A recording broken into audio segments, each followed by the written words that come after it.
Alrighty, ladies and gentlemen of the internet. This is going to be some of the last of my upper register that you hear for the night, because we are playing Witchlight.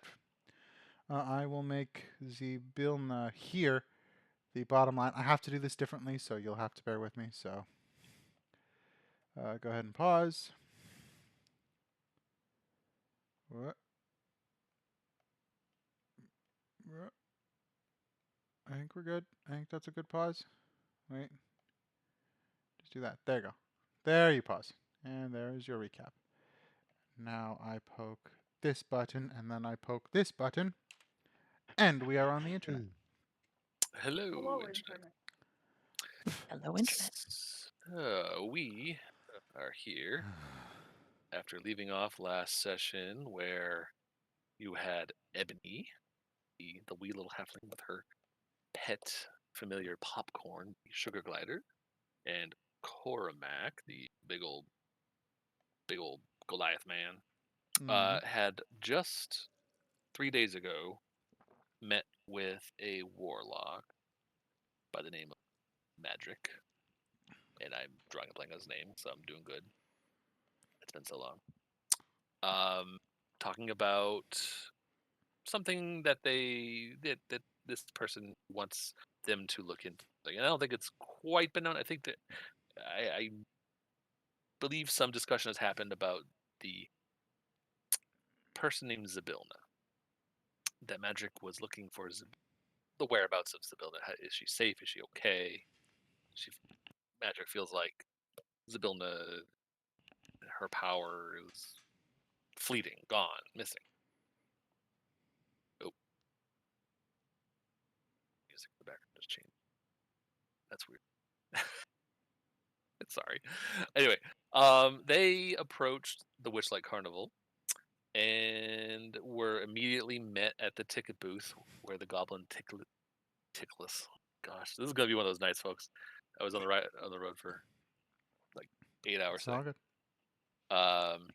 We had Nicholas Midnight, the Goblin, punching tickets, and met our 3 Witchlight hands with Dawn, a chill older lady, with a book and a smear of grease on her face.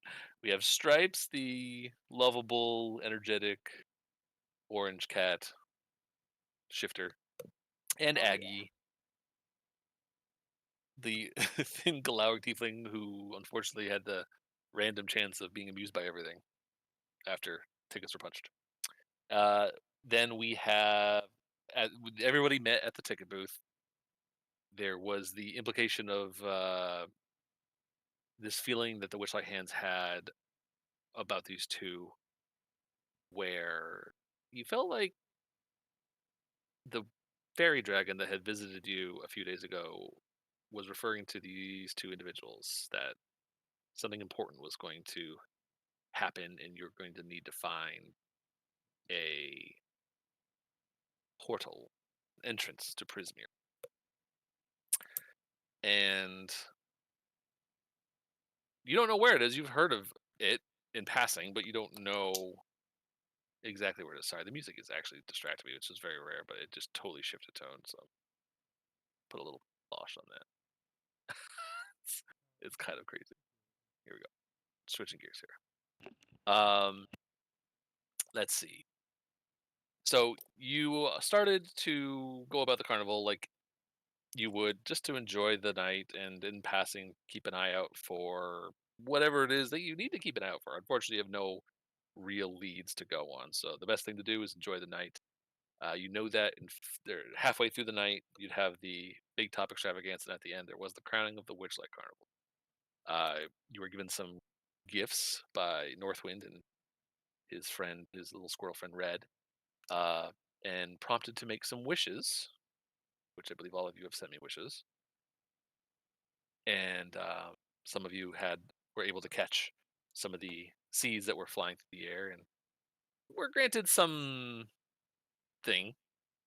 Some of you maybe find something amusing, or maybe you actually have a little boost to something, a roll, some ability check.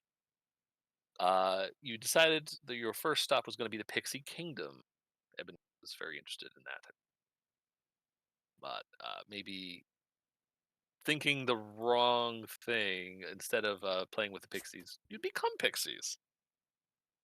And so you spend some time in your first hour here, shrunken, hanging out with the pixies, feasting on some pastries, flying around, playing hide and seek, investigating doo doo piles behind trees.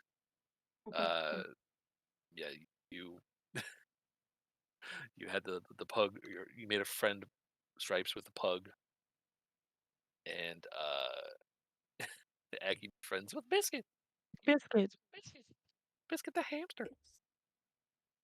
Uh, and while the atmosphere is enjoyable, there was some air of, at least Aggie was especially keen on keeping an eye out for anything that might be a hint as to what is going on. Some comments were made by some individuals that I think should be revisited. One was made by one of the friends that Ebony made flying through the air, and the name is completely not coming to me. And something about everyone was looking for a Kenku that was causing some mischief, and that they could put a damper on the night if things got out of hand. I don't think Ebony has shared that with anybody just yet. I think the morose pixie also mentioned it to Cormac and That might have been Don. true too. Yes. Back. Oh yes, this guy's wandering around. Oh no, what it was the comment that was made to Ebony was about Candlefoot and Candlefoot Falasha. and Palasha, yes, and a rumor of them being in love, which is So I want to make sure those two things. I don't know if that was. Yeah, I think it was. Yes, learning the mime and Palasha are in love. I see. I can read. And then yes, then Don and Cormac learned about the disguised Kenku wandering around causing trouble. And I would say it would be more apparent to Don than to Cormac, but um, the mood of the carnival is affected by what happens in the carnival that night. Fun, happy, whimsical things can improve the mood. Not fun things, not cool things, unfortunate things, sad things, you know, negative emotions can put a damper on the mood. And I would say that first came to be noticed immediately after you went to the snail races, of which was a lively race. Unfortunately, Stripes, his buckle came undone and couldn't complete the race on the snail. But the snail did complete the race, at least his snail. And yes, our winner was Dawn on Queen's Majesty. Uh, and for your reward, got a potion of advantage.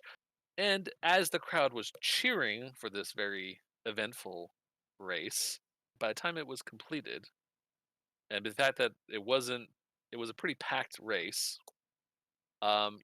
You could hear almost like the calliope off in the distance, playing a more upbeat tune, and it just seems like the colors in the carnival get a little brighter.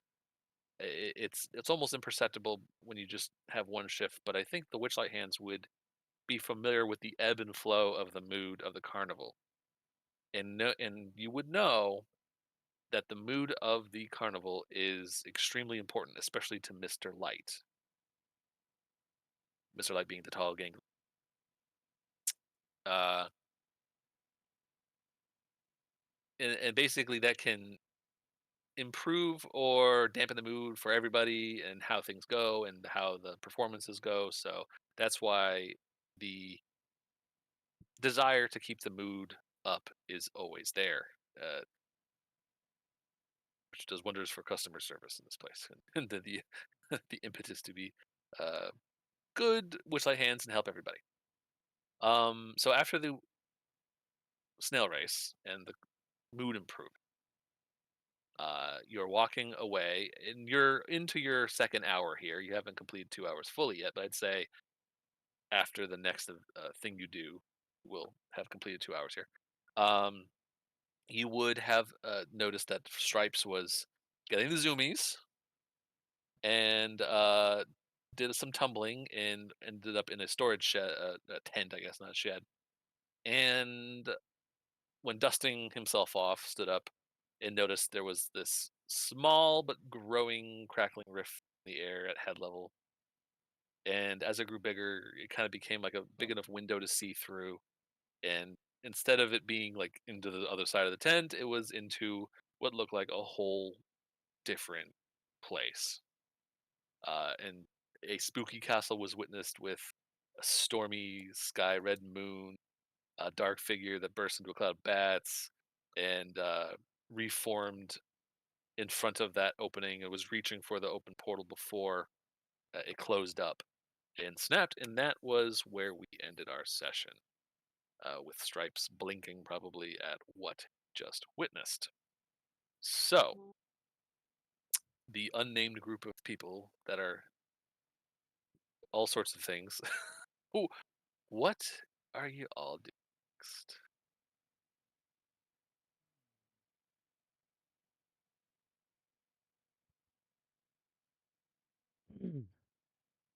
I guess we would have been walking along to the next thing when Stripes disappeared into the tent. Sure, you might hear the reaction if there was a reaction. I don't know what Stripes says in reaction to that, or if there's a reaction. I don't know.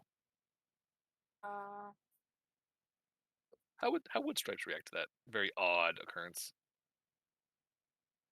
um, Intelligence and wisdom are not Stripes' forte. Do you want me to roll you an insight check? Uh, yeah, yeah. Just to see if you can glean anything. Sorry. I'm not even gonna ask for your modifier. Uh, you just feel like, wow, that was weird, and honestly, probably isn't the weirdest thing you've seen all week. If you could be honest with yourself, Yeah. it's a crazy place, and honestly, probably nothing to worry about. Yeah, that tracks. That tracks. Just And dusting himself I'm off as he comes out of the tent. That was weird. Whatever. I'm completely comfortable telling you I rolled a natural one on that for you. That's fantastic because that means he got a 2. Yeah. So yeah, you know, wow, that was weird. And then you dust yourself off, and your stomach growls, and you continue. Maybe I think you were on the search for food. Was my assumption. I think so. If you didn't have any food at the Pixie Carnival, Pixie Kingdom, I mean, you can certainly make your way. There are places you can get food. There, I could say, let's see, Okay. let me see. I'm going to go save my dog from Dog. Let's see. Loki, if I have to take you to work for Doc to get an obstruction out of you, she's not going to be happy. Stop trying to eat trash bags. But they Tell look us. so tasty. No. Let's see.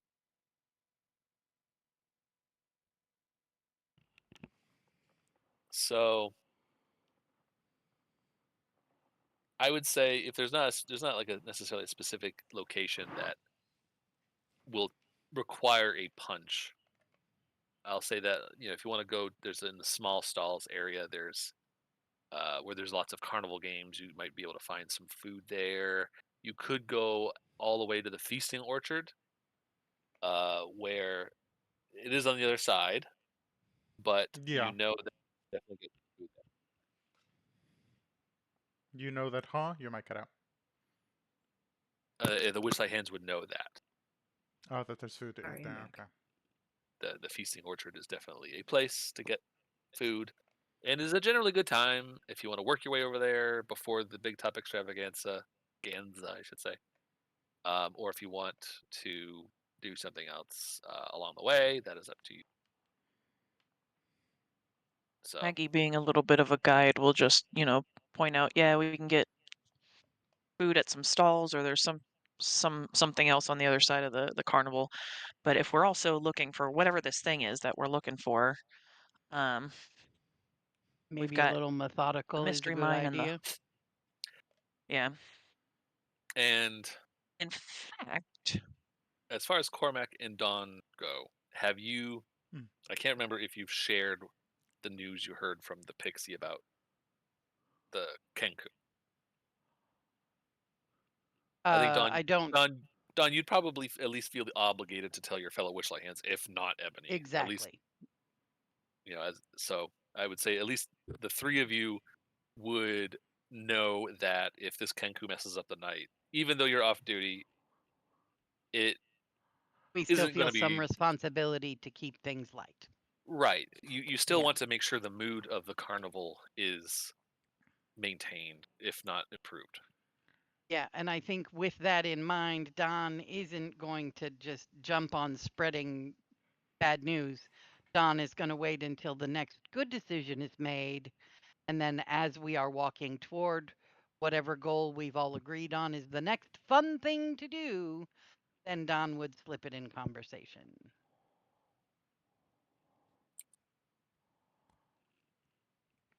And we can swing down Don to the mystery would mine also or agree just with work our Mystery way. Mine being close by. Maybe we should try and Yeah, be a little methodical about the search.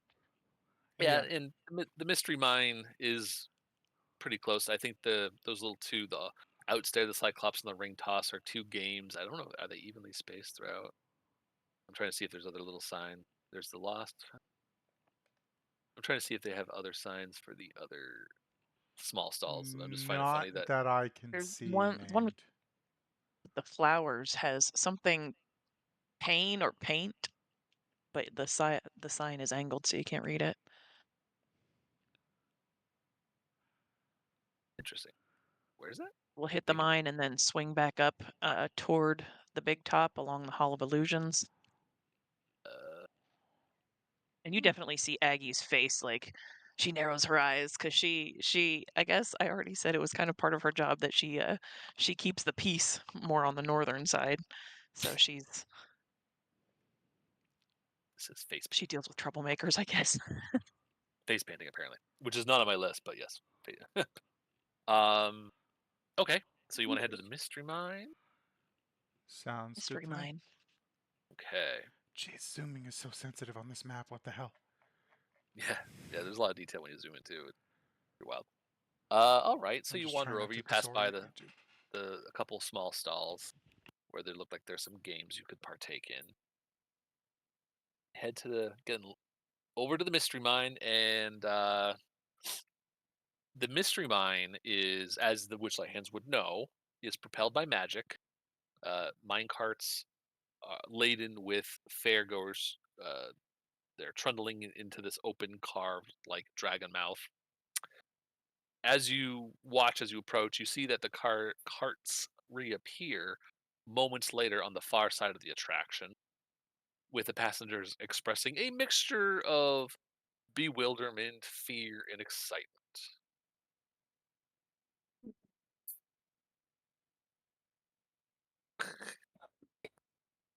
Um, Near the entrance, you see this male dwarf dressed like a wizard, shouting, "Unlock the mysteries of the mind in the mystery mine." And he has these big bushy eyebrows. He wears a pointy hat and holds a large clockwork contraption shaped like a giant eye. One ticket punch only. And you know this, he's a bit eccentric, but he is the brainchild of this ride. His name is Zifixo, the dwarf.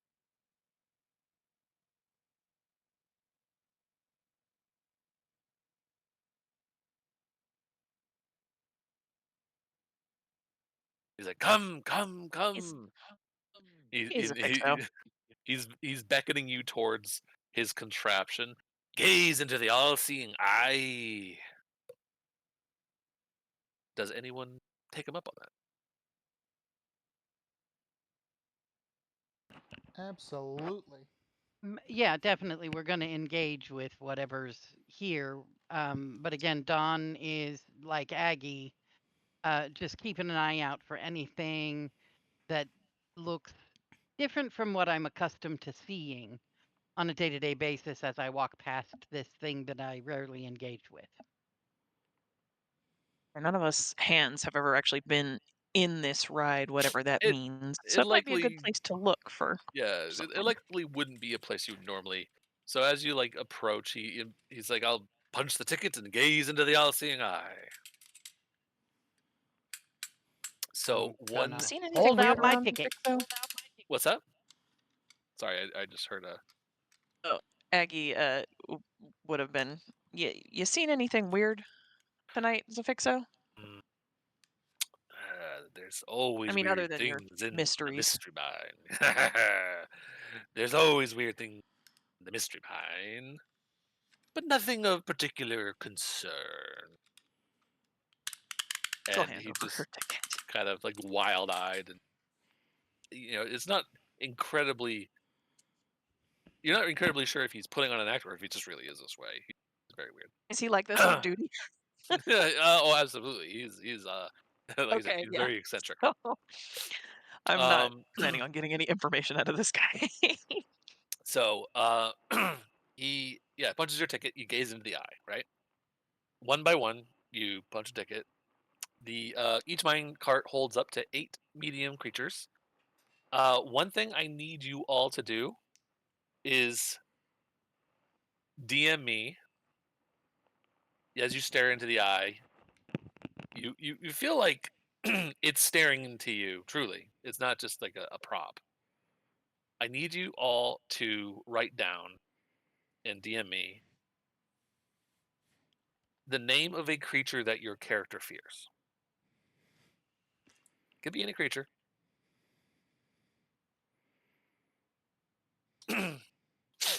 It'll be important later. Just saying. But anyways, you get into this minecart and kind of sensing once you settle in, it senses you all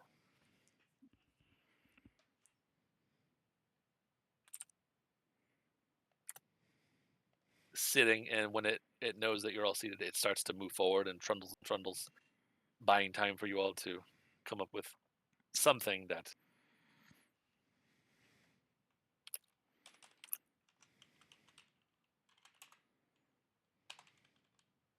I'm going to scan ahead because I'm getting questions. So let me make sure, because I wasn't sure if you were going to this ride next, to be honest. So I gave you 2 answers. yes.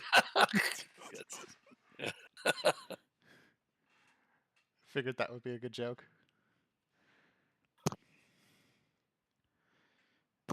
Since Okay. it is not my actual answer, I will reveal that I initially typed to him in italics, Steven. Steven. Who the Steven. heck is The Steven? creature. The creature. It's the Steven's name of a creature. Yes. Yeah. You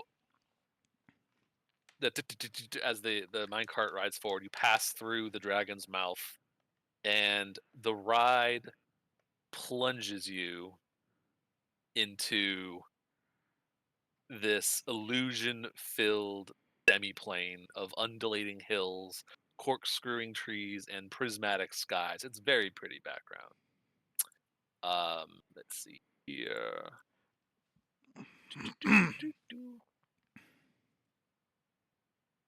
Okay.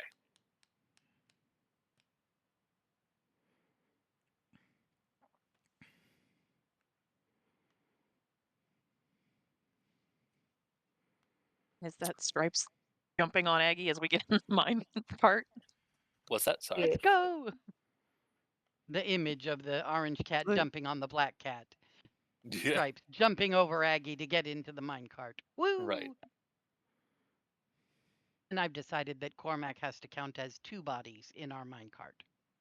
Yeah.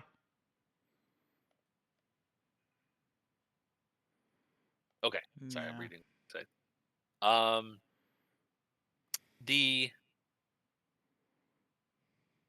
You hurtle along as this minecart takes you along the track, and as you come to this like forest, all of a sudden you see this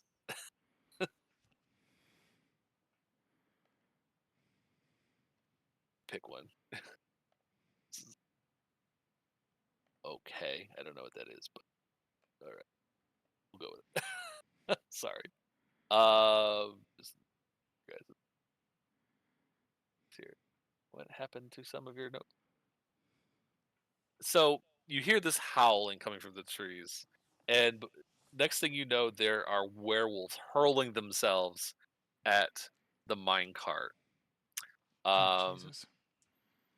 I need Cormac to give me a.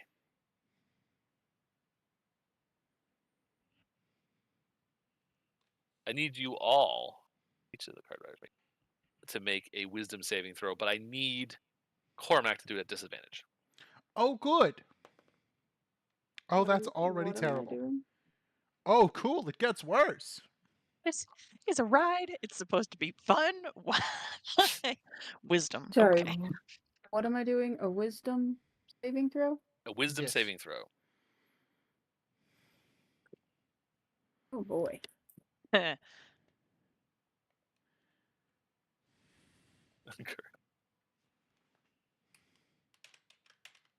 Okay. All right. And I need Stripes. There we go. Oh boy. Aggie, Cormac, and Stripes. These werewolves Triple come sevens. out of Hey, nowhere. triple I mean, sevens. and all three of you are just yes. The werewolves appear to be menacing. Oh yeah. I would cackle. Okay. I need Good. them to make a wisdom saving throw. Oh. The werewolves. So here's the thing. They're illusions. So there is nothing to make the saving throw. Interesting. But Well, to you all, it's very realistic. And these werewolves, because of your wisdom saving throw, for a moment you forget that, and so you are three of you are compelled to like scream as this terrifies you to the core. Yes, and even that you saved, and honestly, Aggie, not Aggie, Dawn, you also feel compelled to just laugh at how silly these werewolves look. But the three of your comrades, two of which should probably know better, are screaming.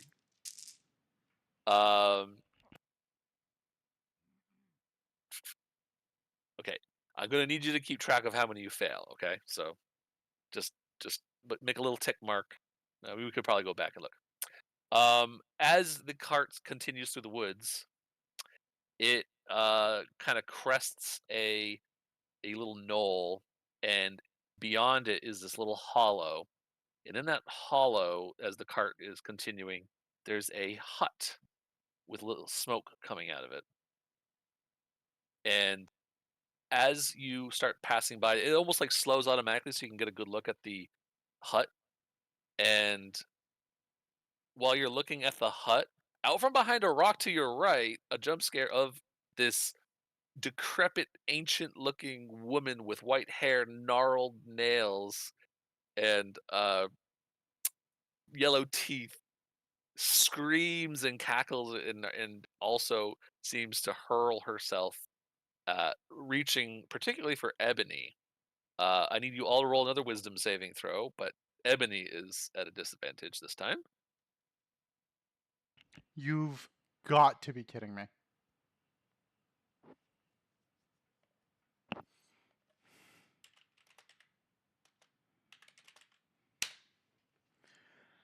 Oh Oh boy. boy.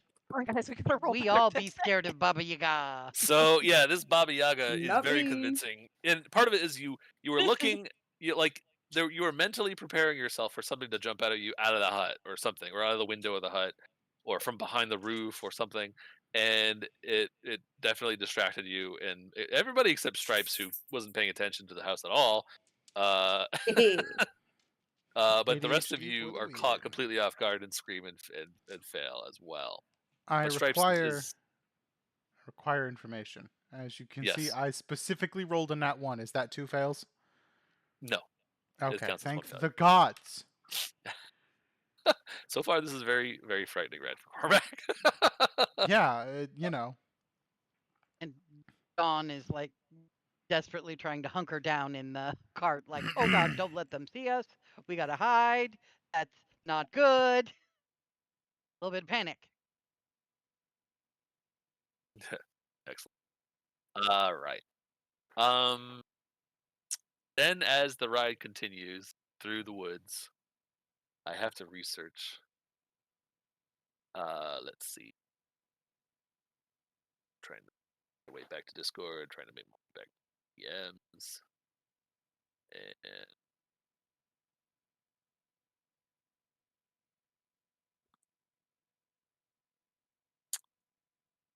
okay.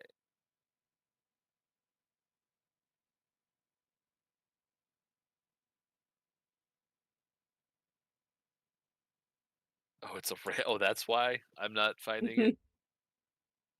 So, all right, you realize this is going to come back to bite you hard. Oh yeah. Okay. All right. Um, but I'm going to put you on blast here. As you're continuing through the forest, there's a cave that the minecart dives into at the last second. And you didn't even see it coming. And all of a sudden, it's like there's this hole in the ground, and you're diving into it, and you're going through this kind of cave, and there's like light bioluminescence. Looks like fungus and crystals and other things. And as your character somewhere in another universe have these visceral flashbacks. Why don't you tell us, Stripes, what is it jumps out of a hole in the cave, gleaming in this brilliant blue, a sapphire gremlack. What is a sapphire gremlack? A sapphire gremlack is something that's like super duper tiny, like 2 foot tall, but it's like kind of dragon-esque in appearance. So it's like this. Jagged It's like pointed it, ears. Let's see if I can find the picture that it gave me. it gave you a picture. Yeah, I was gonna say, is it like but a I Chihuahua made version it of a disappear. kobold or something, like a dragon, like but like more? I think so. Ah, it disappeared.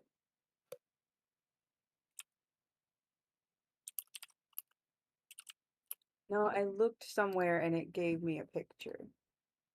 I don't know where it went. Okay. It showed me. Come on, computer. No, it's showing me sapphire dragons. That's why I'm confused. Okay. So you hear this and like you see this like weird, it's moving so fast you can't even really see exactly what it looks like, but it looks like a tiny rabid dragon jumps out of a hole and just makes all sorts of noise. And it's like the what little light is in this cave is like reflecting off these like little, looks like shiny scales, and it's almost like a disco ball, a sapphire disco ball, a tiny rabid blue disco ball. Yeah, that sounds about right. So I need all of you to roll another wisdom saving throws. I Except assume I am Stripes, rolling yours, at Saving. disadvantage. yes, Stripes is a disadvantage. Jesus. I mean, it's better than before, but not great. What's the threshold?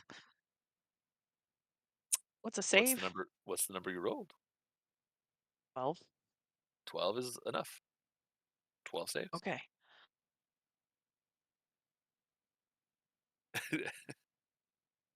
As I go back.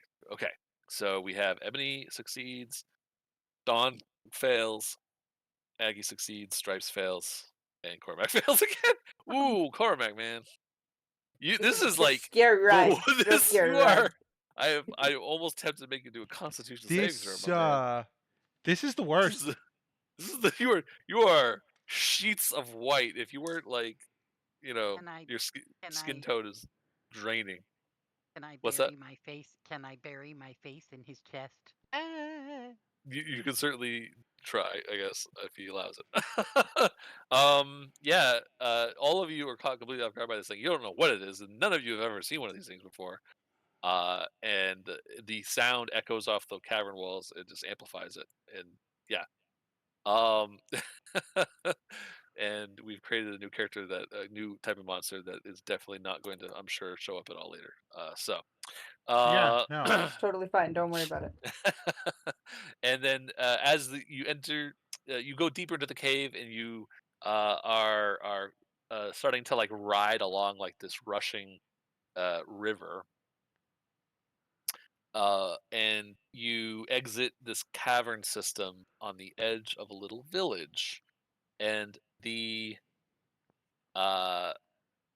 village, the villagers, all come streaming out of the village, and they seem to be running over to the minecart, and they're pleading, and they're trying to. Here we go.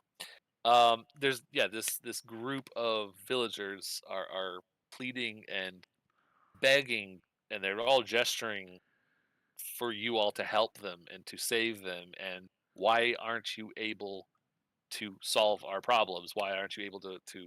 And they're basically, and it starts to turn angry, and people are lighting torches, and pitchforks are coming out.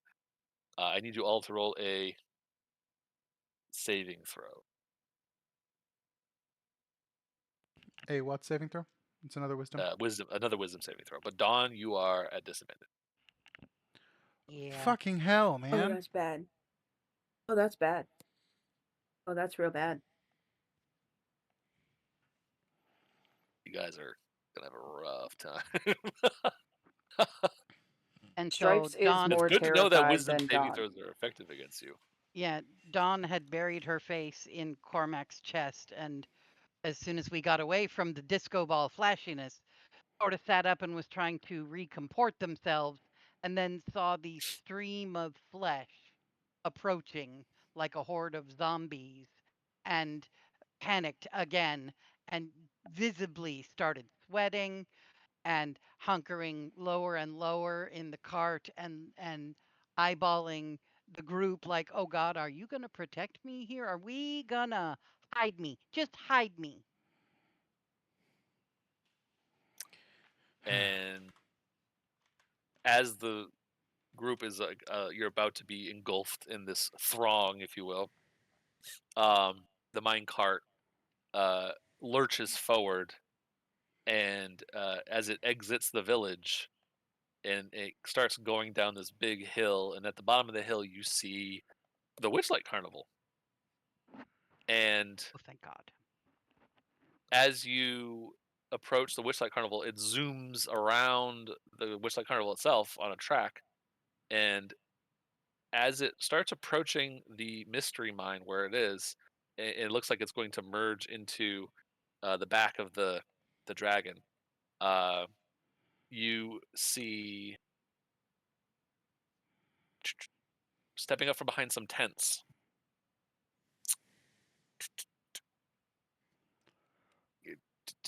Yeah. So I'm going to use this option because it makes more narrative sense here. But you see, to the three of the Witchlight hands would be very familiar with these two individuals.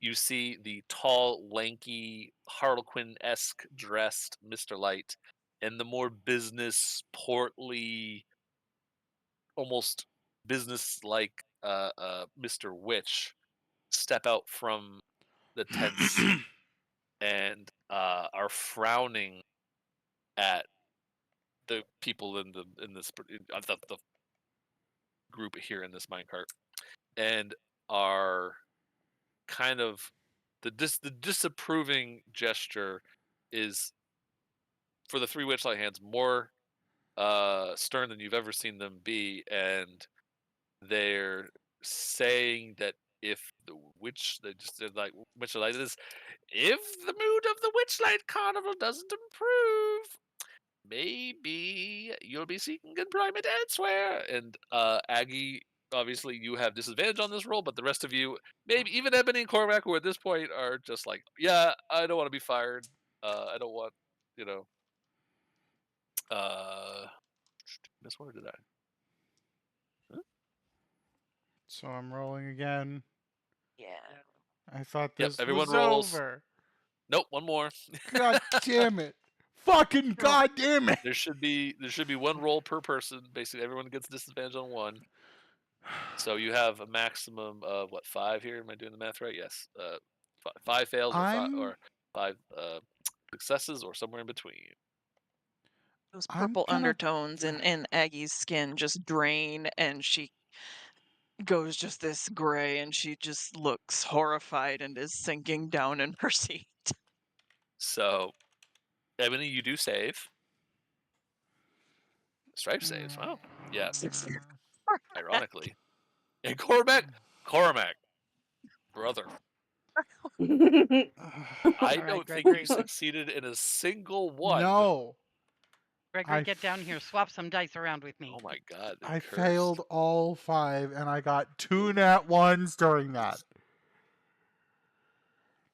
Okay. Well.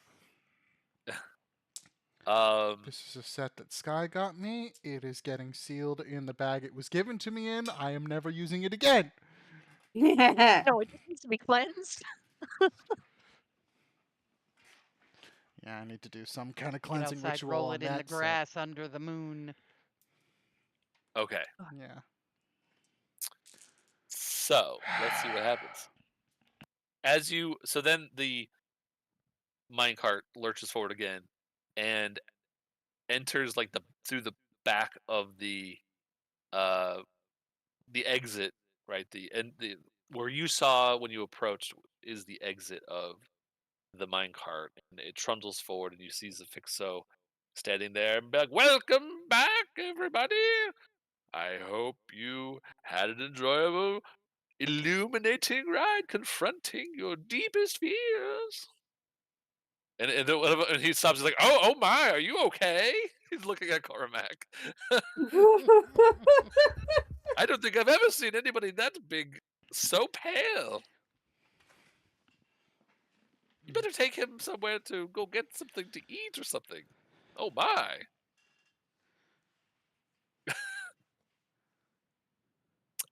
And I keep Fixo, what? And she just she starts coming out of the mine cart like she wants to do damage, but she pulls herself together. It's a Fixo. What was you would that? like to? Oh, that is my little demi-plane of illusions, and this little trinket here just makes it spicy for everybody. I just sit in the grass and then fall back and just stare at the sky.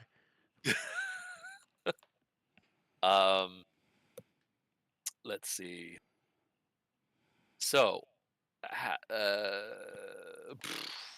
who failed 3 or more saving throws? Gosh, I fucking wonder. Sorry, I'm annoyed. Everybody except Ebby. Ebby, you're just whatever. Like, ooh, that was a little, scary there for a moment. But you're just seeing through all of this, and I think in the back of my mind, maybe you're just seeing through the illusions before everyone else sees them. Other than that one case where you had disadvantage with the hag, right? Is that the one you failed? Yeah. So the hag kind of creeped you out in ways that maybe you don't fully understand, but everything else was like, yeah, this is no biggie. So if everybody else failed 3, no one succeeded on all of them. Okay. All right.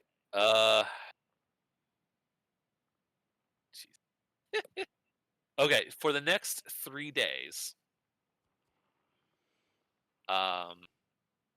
you are going to experience some nightmares Oh, good. because Great. you're scared.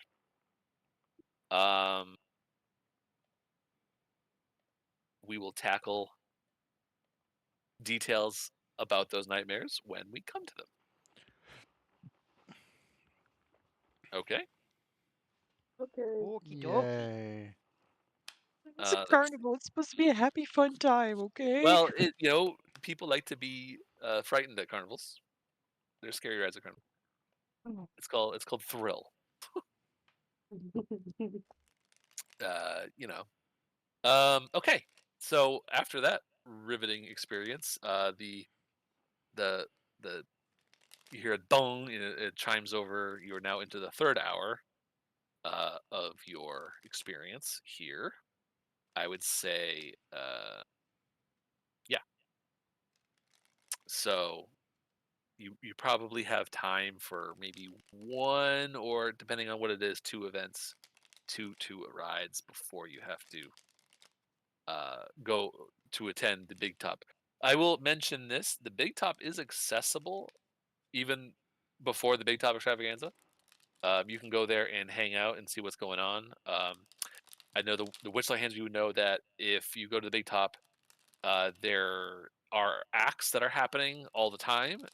Just they're just not part of the Big Top extravaganza. And you know that it's not accessible to Ebony and Cormac, but there is back rooms, backstage area that you would be able to go into without anyone batting an eye, but Ebony and Cormac would.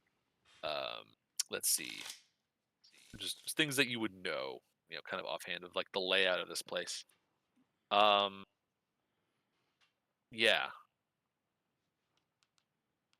I think the small stalls would be very quick, but if anyone's hungry, the feasting orchard's your best bet. I think we all had a little something to eat at the Pixie Kingdom. Some of you did, I think. I don't know if Stripes did, Ah. unless did one of not. you I still don't has think something. Stripes ate, and I don't think Ebony ate. I'm So. not sure if Aggie ate. It just depends on whether you Maggie want did to. not eat. You can eat anytime you want, I guess. It's just where do you want to go to next? So you have 3 punches so far. You have 5 remaining, unless you want to go back and get more tickets. I think Go ahead. coming out of this mystery mine and just with all of that just happening, I think Aggie is going to be kind of like shaking a little bit and trying to pull herself together with the threat of being kicked out of her home.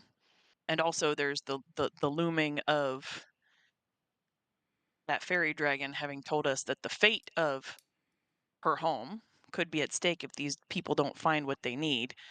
So she's gonna start walking, but then turn around and stomp back and point at Ebony and Cormac. Okay, you two. What? What? Why? What are you doing here? Why do we need to find this thing that apparently exists that I've lived here 14 years and never seen? You start talking. Yeah. The players are going to struggle with this, I think. No, that's a He's joke also on that's a shitting joke on himself. double nat ones on the. I'll let him talk to the thing. Yeah. Yeah. We got our tickets from an old warlock fella uh, who is worried about somebody who lives in the Feywild named Zivilna, who Dawn has made clear that And there's a. sorry, go ahead. I'll let you finish that statement. Yeah, he was literally going to say that Dawn has made clear that there's a chance that you might know them, and he shrugs. At the mention of the name Zabilna, Cormac has already had this happen. Ebony's already had this happen. I feel like one other remembered person something. who Dawn had this happen Is as well. Yeah, she's the one that Dawn was has talking to Cormac before. Yes. With the name Zabilna is uttered to you, Aggie, you are taken back to a moment in your past that, while vaguely you're vaguely aware of this memory, but it's misty, it's foggy, it's it wasn't something that you would necessarily be able to recall very easily. But the moment the name Zabilna is uttered to you, you're taken back to a time when you were being chased.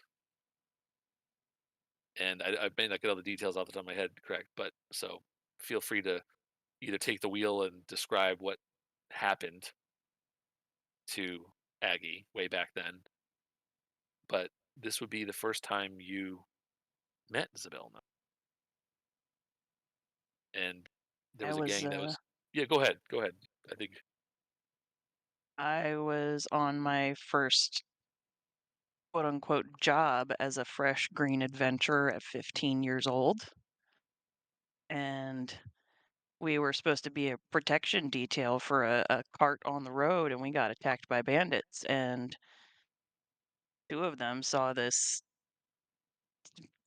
stick of a teenager and chased her into the woods with ill intent. And it was not going to be a good thing. And they basically got her hands on her when This woman with white hair appeared seemingly out of nowhere, and it was a flash of light and sound, and you're not sure if it was something uttered or it was some other effect, but the gang of that was chasing you, each of them started to transform before your eyes into, their faces elongated, their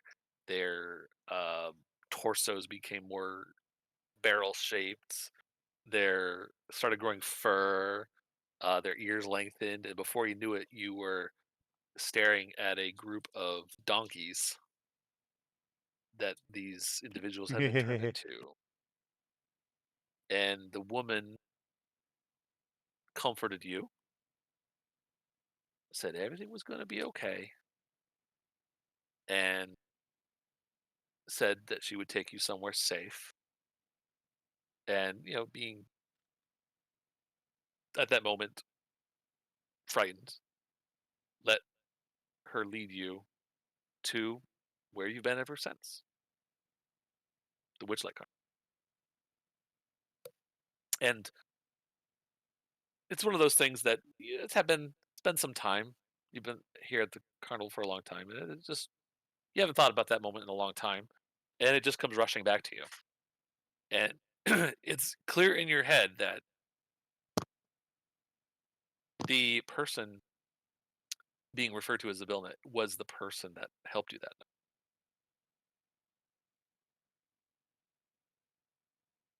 I think And all the then I would fire is just going to go out of her, all the anger, and as there's this base journey of realization. now here's my next question: is Aggie already aware of her ability to wield magic, or is this the moment it becomes known? According to you, she did not know anything except for her own tiefling ability to thaumaturgy. Yeah, I say this moment it all comes rushing back to you, and you feel this innate power within you that you didn't have literally seconds ago, and you feel like there's energy at your fingertips that you didn't have before, and it's apparent to you that if you do something specific, you might be able to wield magic yourself. As you feel this power gifted to you by this patron of yours that saved you so long ago, and in return for that favor, you have been to the Witchlight Carnival, and also maybe for this very moment, been waiting with this latent power. And yeah, at this point forward, you are able to cast spells. Yeah, she doesn't say anything. She's just all the. There's definitely something internal going on, and then she's looking down at her hands and just. Yeah, yeah. It like tingles. And then with Stripes, I assume is also listening to this conversation. Yeah. I would say that back.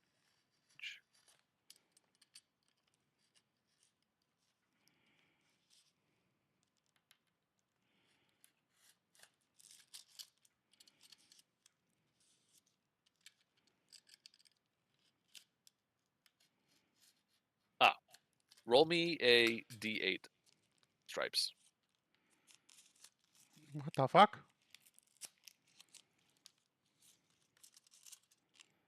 You have the audacity to play secret D&D at our faces above the table? You bastards. Should I send you that in a DM or just tell the table what I rolled? You can tell me what you roll. Tell DM it to me. If it's a number I don't, I reserve the right to move that number. Mm-hmm. Okay. Yeah. Okay. All right. Stripes. As the name Zybilna rattles around your mind, Knocks over some cobwebs. you are taken back to a time in your childhood. It was winter, and you were having the zoomies Yeah, as like much I as do. you ever did. And you did zoomies, and you realized before it was too late that you zoomed in the wrong direction, and you fell through the ice into a pond near where you played and spent your time. And this memory comes rushing back to you, and you realize that you would have died that day under the ice if the woman that you remember named Zybilna hadn't fished you out of that cold water and wrapped you in a blanket, giving you warm drinks and patting your head, telling you everything would be okay.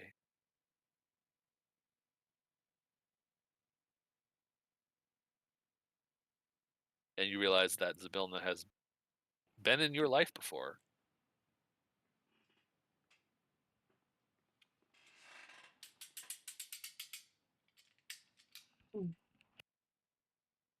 It's probably like an involuntary full body shiver.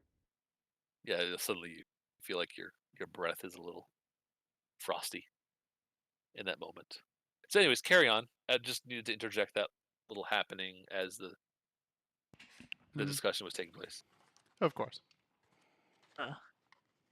Yeah.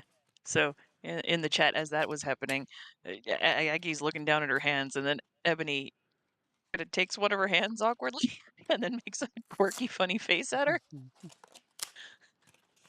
And then I think the Yep. Treant seed oil is gonna kick in, and she's gonna start laughing.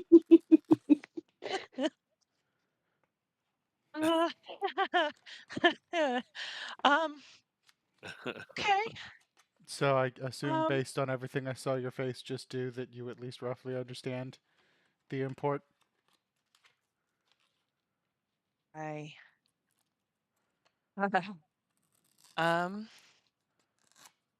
she's trying to pull herself together. Don't worry. That whole thing that just happened to you happened to me too. I owe her. Oh. Okay, so there's a. Do you know anything else about the portal? No. I was told have a ticket to the Witchlight because there's. I'm not doing the accent. I'll do it again after this sentence. Sorry, I just realized I hadn't done it all session. Session 2, Session 3 I'm and a not half. listening I to guess. Foggy's voice right now. Yeah, sorry. But to finish that thought before going back into the voice. Yeah, I was effectively told, you can get to the Feywild through this place, so go to this place and figure it out. And then he shrugs. Any of us ever seen a portal crossing thing? Are you asking the DM or the party? I would- Aggie is saying this out loud I would to the group. say if 'Cause I don't think everyone she has. wants to roll a history check, you can Ebony, you can roll it with disadvantage. Stripes is gonna say, well, there was one in that tent that I ran into earlier, but I don't think it's the one we wanted. You don't even have to roll for that one. That's just yes, you can mention that if you want. Yeah, he's definitely gonna mention that. Yeah, Dawn, I would say, Dawn, you never seen no shenanigans like that.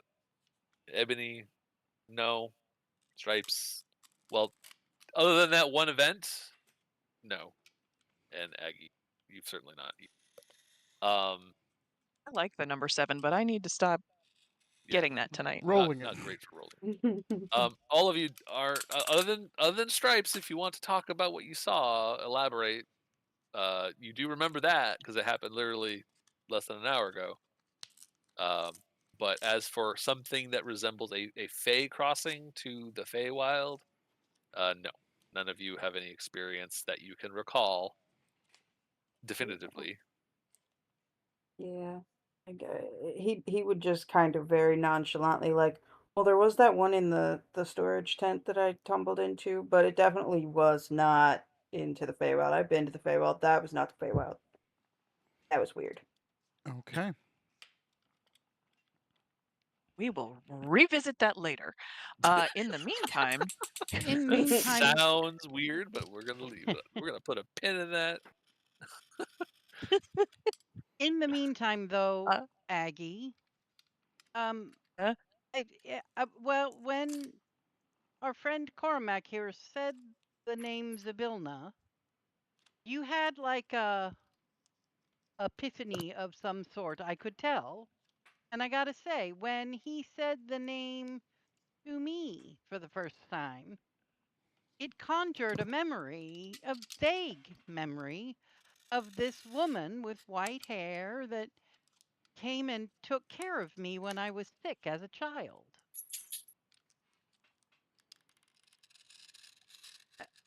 Which is she not a. Wait. You all know her too? She gave me popcorn. See, there's something connecting us all here, and it's this Zabilna person. What about you, Stripes? And he's still got like sporadic involuntary full body shivers. Um yeah, yeah, yeah. Yeah, I almost died one time.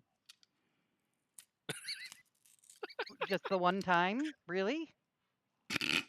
Well, Just once. yeah. Oh. There's probably been a couple other times, but I was really young and I almost died. It was cold. It was wet. I didn't like it. Okay, but how many times is important? Because, you know, cats only have 9 lives. Uh,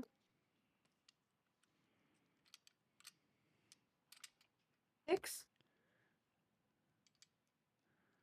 Oh 6. boy. 3's Okay. good. 3's more than what I got. Stripes, you and I need to have some chats about being careful and alert, but we'll do that later. Okay. So Cormac, you as well, I assume. You said that you had that experience. Yes.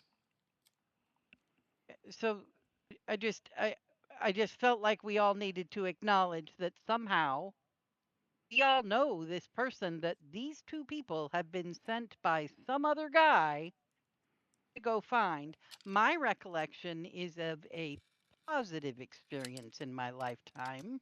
As is Sounds mine. like Stripes was a positive experience. I mean, saving one's life is a good thing. Popcorn Yeah. seems like a good thing. Popcorn, are you a good thing in addition to Ebony's life? I am the best thing. Aw. Let me tell you. See, Okay, don't go overboard, but yeah. Cormac, Uh, Aggie, both positive experiences with Yes. this person. She seems like a very nice Got me broad. out of a really bad situation. She's the reason I'm here. And not dead in the gutter somewhere. Yeah, I would have drowned in cold, wet bed. Would have Yeah. been bad. Not good. Okay, I wanted it acknowledged, and a shared awareness is always valuable, in my opinion. What are we doing now? Calliope, Big Top. Finding something that Really, is not Well, as awful as that was. I was thinking Hall of Illusions before, but now maybe not. although I've never been in there, and we need to find this. It is on the way to the big top. Well, okay. So, how many There's places this. are there that take the punches? I will tell you that Yeah, you do would we have be. enough room left on our ticket to do everything? No. Well, let's We can see. get more That's why tickets if we Ebony need. is asking.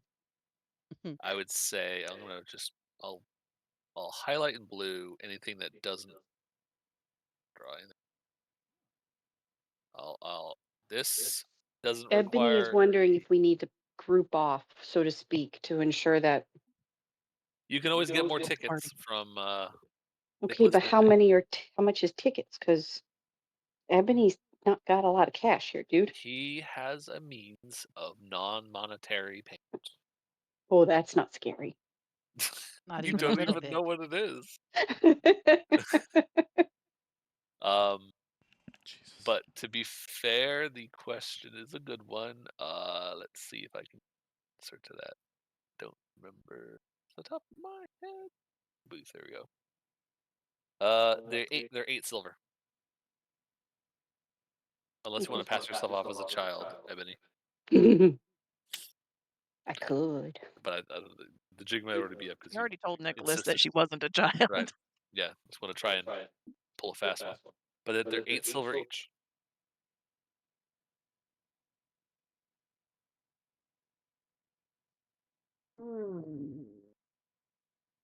We probably don't need a ticket punch for the staff area. Yes, I put in blue staff area, big top. The Calliope is also free to go there. I'm double checking. It's like it basically means it's a location where you can do something that won't, I That think won't lost require a punch. property. Yeah, lost property is literally lost and found. Now, how many slots do we have? 8? 8, so you have 5 left. So you can reasonably go on. Let's see, you have hall, bubble, small stalls, carousel, Well, bubbles dragonfly. are harmless. There's like Bubbles aren't scary. I think there's basically 3 things that you can't do unless you get more tickets. And bubbles are right there where we're Yeah, standing. that's true. They are directly between us and the Teddy big top. If bear, we are wanna you hit gonna that. be okay with bubbles? Bubbles I Not will you. be fine with. Oh, sorry. I thought you were talking about popcorn. Bubbles should be fine. I will not be walking into the Hall of Illusions. Okay.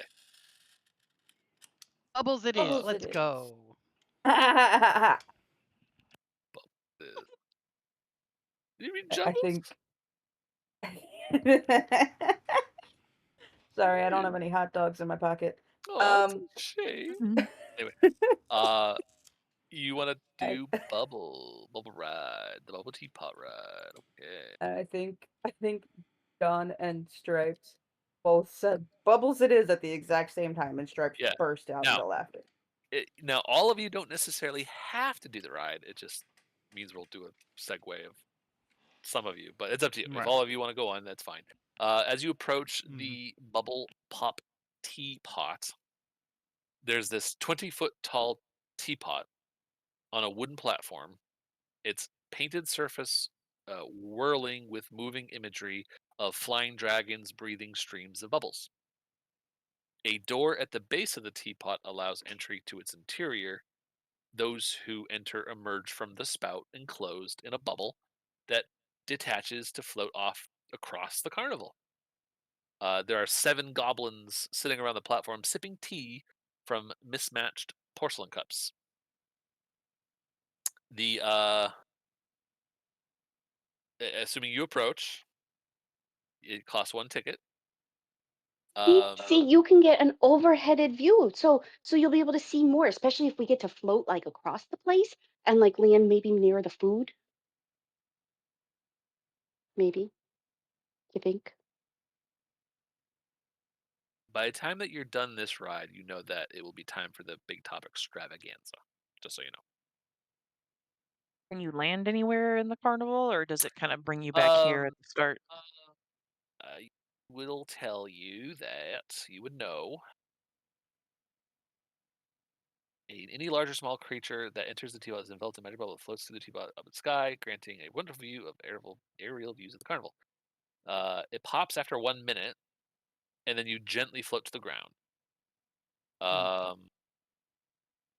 You can gain control of the bubble with a skill check, and then you can steer it and pop it over any location that you want. Ah. And if you fail the check, you will pop. You'll have no control, and you pop over a random location. Oh, good. And if you try to steer it outside of the car, it will pop at the perimeter. So, anyway,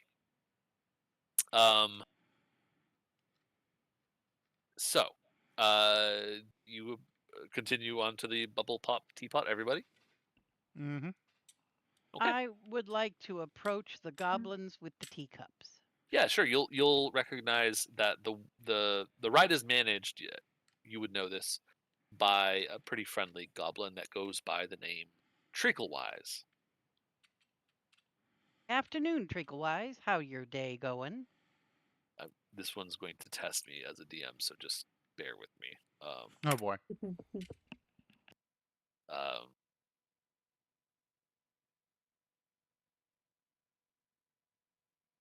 you'll know that he likes to talk in rhyming slang, and I'm going to do my best, but my brain is not nearly operating on enough cylinders. Judgment-free zone. He gestures to the sign for the rest of you that might not know. It says, "A word that you intend to say, try saying it a different way." And so when you asked him, what was the question you asked Don? How's the day going? Uh,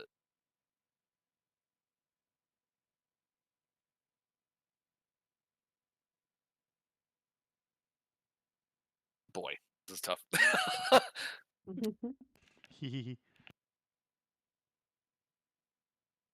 It's going oh so tell, but good to see you all as Belle. Where you kind of know he's just basically switching up certain words at the end to make them rhyme with the word he intended to say.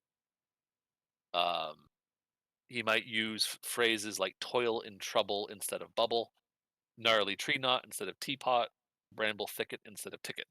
So he'll demonstrate this by saying, "Welcome all to the bubble pop gnarly tree knot.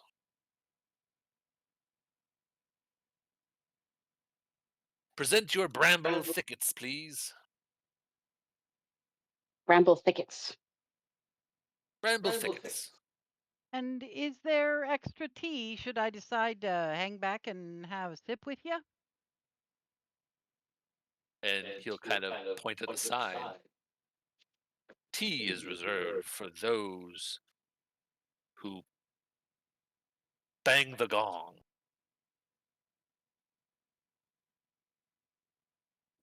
Where's the He's gong? gonna lean into Dawn Gong. and Sing whisper, a song. "Play along." Play along. Sing a song. I would like to sing a song. Or some tea.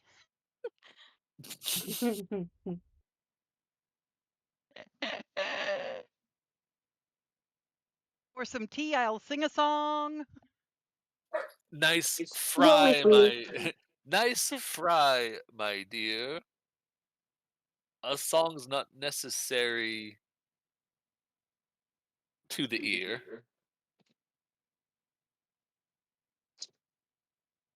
I think he's saying you have to put a ticket in. Mm. He Or alone talk costs funny. a ticket. The word that you intend to say, try saying it a different way. He wants you to engage with the rhyming game, and I don't have the brain power for that right now. Neither do I. I do Liquid, not either. liquid sustenance is what I seek. Uh, Maybe you'll just take a peek. maybe I'll just take a peek. He nods And and I peek chuckles. inside the door.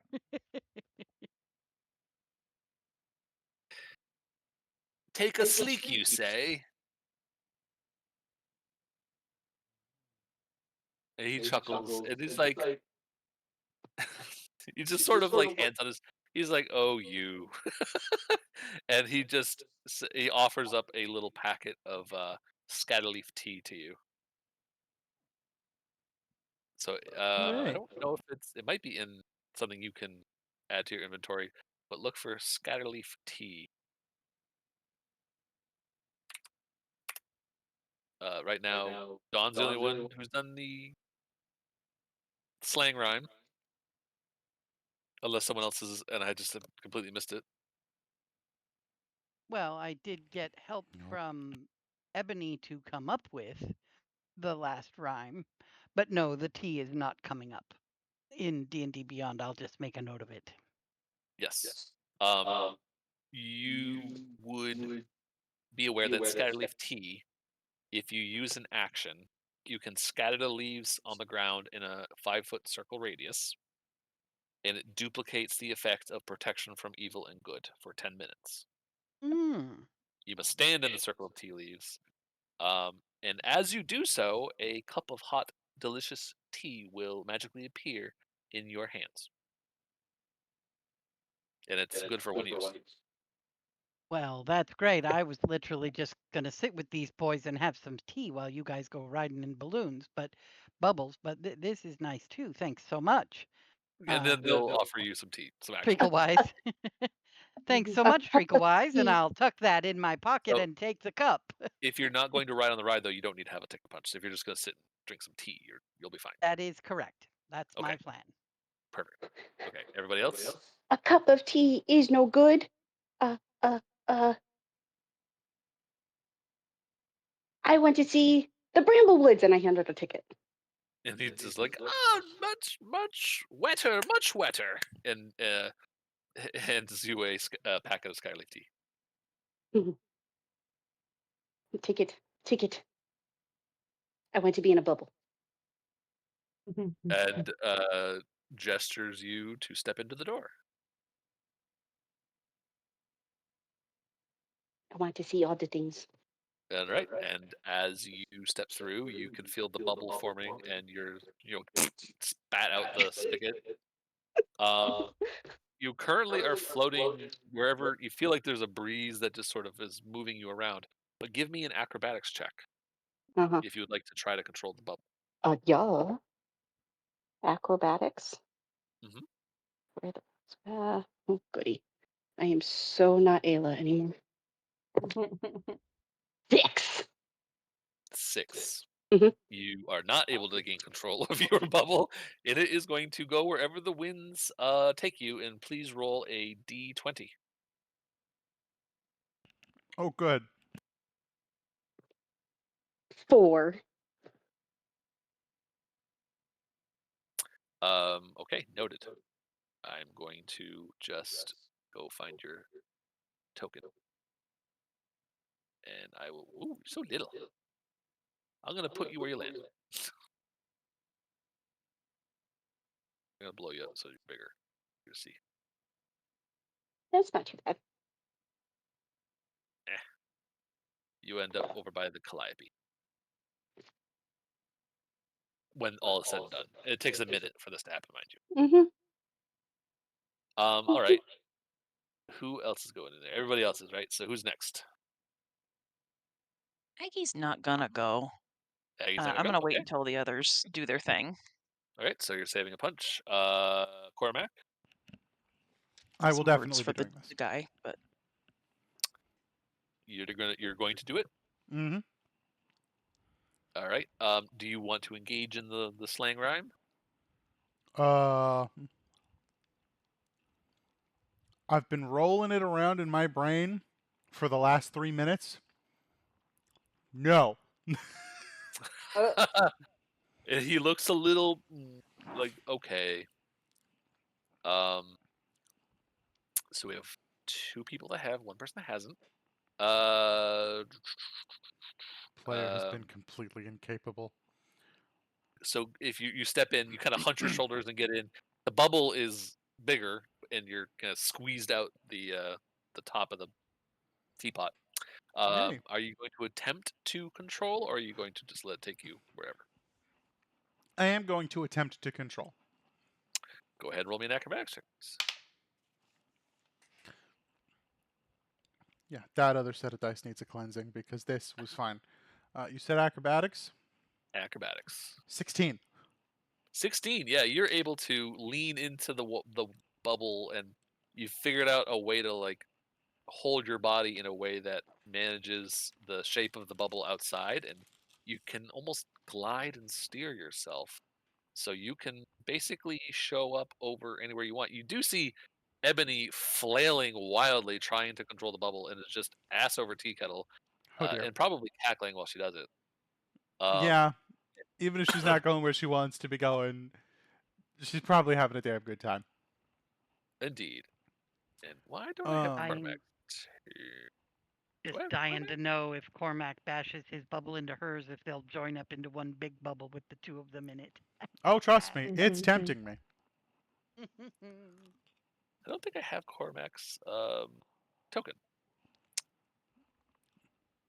Have I not sent you? I'm looking in our DMs, and It would absolutely be possible that I never sent you Cormac. it's okay. I can give you a different face. Eventually, it does not have to be now. I would know. like to do some sort of perception-y Oh, check sure. to you from way up high. Yeah, we'll I'll say While tumbling ass over tea kettle? Yep. Yeah, you. Even if it has to be at disadvantage. Yep. I was maybe flavoring a little more extremely. I'll say go ahead and do a check, a perception check.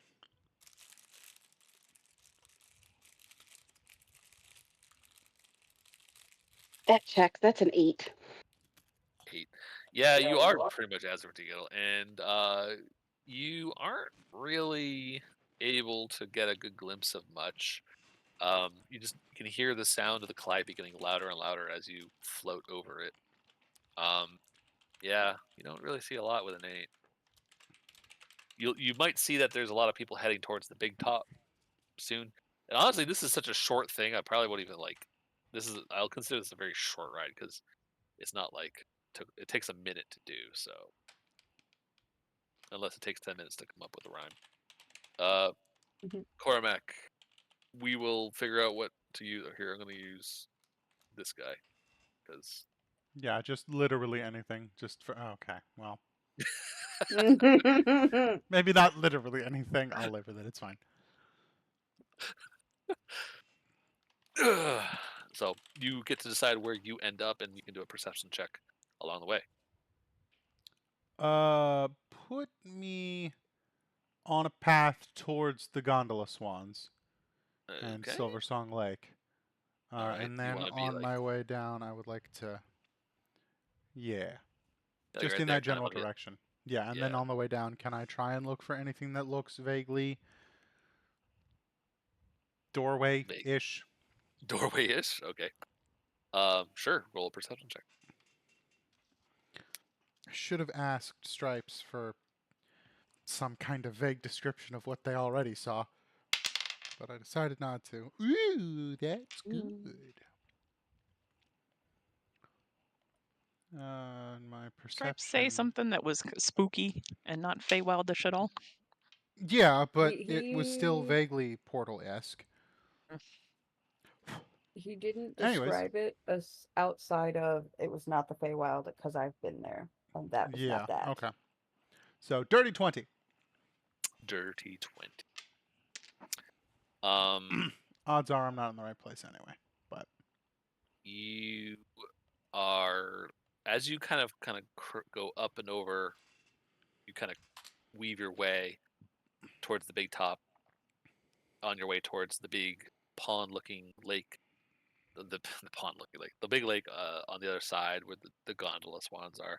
You're seeing this side of the carnival for the first time. mm-hmm. I will say, like, as you're going up, you can you see some things, like, I don't know if Ebony talked about Palasha or Candlefoot at all. Did you?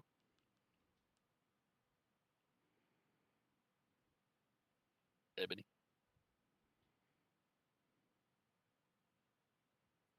Did you Did you tell mention everybody the anything rumor about? about the mermaid? Yeah. I thought so, but honestly, if I hadn't explicitly stated it when Don was given like the whispered updates, About the Kenku? yeah, Ebony would have dropped it at that point in time too. So, you would see a mime-looking figure over by the Hall of Illusions that resembles the person that was. They're miming, basically. You can see the mime. With a dirty 20, I'll say you see somebody miming over by the Hall of Illusions. I'm trying to find the exact location of.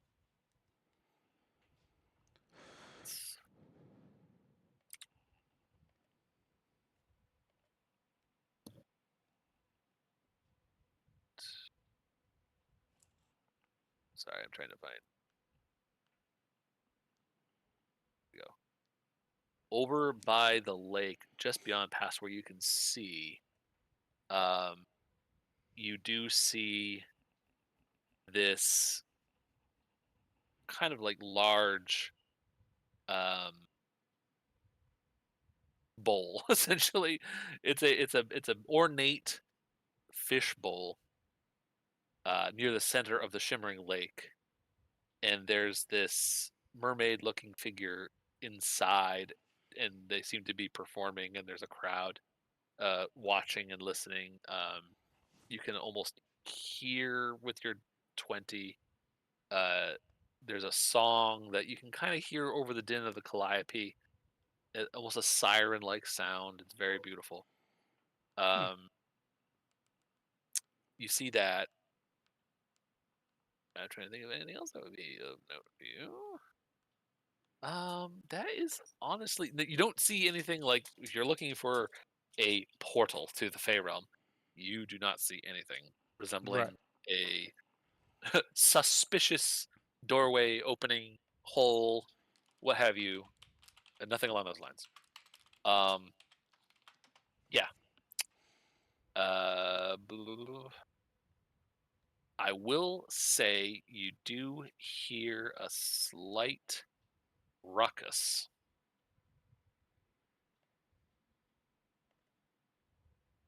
There's like this poof of feathers over by the gondola swans, and you kind of hear the calliope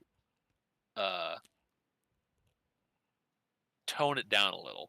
And everyone else will hear that too, as the Oh. mood goes down a little bit. You see this poof of feathers, and then people are like, seem upset at what something just happened over there, and Okay. the mood seems to track it down a bit. Gotcha. Okay. But as who's next here? Who's Anyone else going into the bubble pop teapot? Stripes gonna Stripes take a is ride? probably not going to take the ride, but he is gonna ask if there's been any recent Actually, fights. Fights. Any recent fight of Mr. Fright? Mr. I Witch or Mr. Light? um Oh, Mr. Fright. Oh, he's like he's the second. It's like the DM is like what? And he just like snaps his fingers and points. It's like gobbles. And, almost got me food. And he hands you a skyleaf tea packet. Yeah. And I'm sorry, you have to repeat that because I literally my mind blanked as soon as you said Mr. Fright. What was the question you were asking? Oh, Trick any recent sight of Mr. Fright? He's still a little freaked out from the whole mystery mine thing. I was gonna say Mr. Fright and Mr.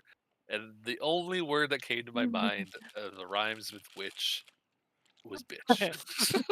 So Yeah. I feel like that crosses the respectable line of Mr. Switch, Switch. glitch, Mr. snitch.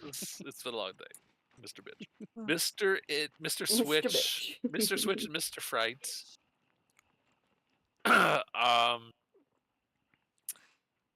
Oh boy. This is really challenging me. It is over by the I'm just gonna have to make a word because I can't think of a word that rhymes with staff. The little oh yeah, there you go. The laugh. What word rhymes with area? You got one? Area. Yeah. Malaria. The laugh malaria. There you go.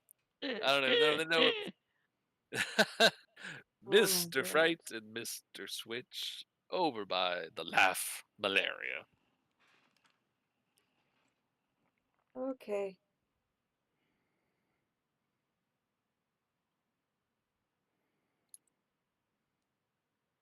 And as your the two non-Witchlight hands disappear over the tents line in the distance, what else would you three like to do over by the bubble teapots? Aggie had a rhyme that I composed. Also a question for him. Kenku Heckler causes blight. Have you seen them on this sprite? Giving you a tea switch, the tea packet.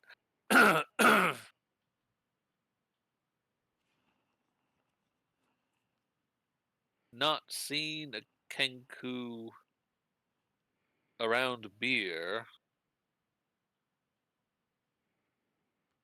Will keep me eyes out and tell you fear.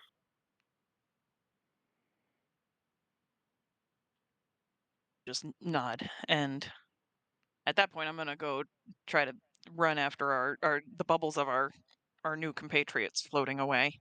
But at ground level, trying to just keep my eyes open for anything between here and there. As you kind of start walking your way over, um, there's other than the ticket booth, you see the image of a halfling girl floating down over by the Calliope, and the monstrous Korvac is up and over the big top and is descending down. And does Korvac seem to be looking in a certain direction, or is he looking for He'll Ebony and the he'll rest of he'll the keep focus on the gondola swans and Gondos ones? the and just try to commit to memory the rough area where I saw the poof of feathers. Yeah. So, right.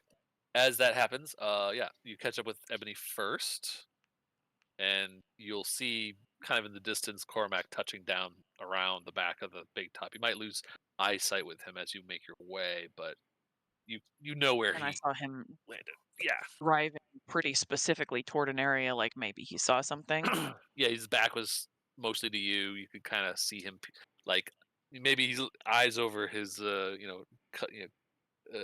hands over his eyes, like he's trying to binocular something because he's locked in on something happening that way. And you will notice that the mood of the carnival has waned a slight amount. So at the kind of this is all happening roughly around the same time, within the same minute. Gotcha. Yep. Like that trouble. Okay.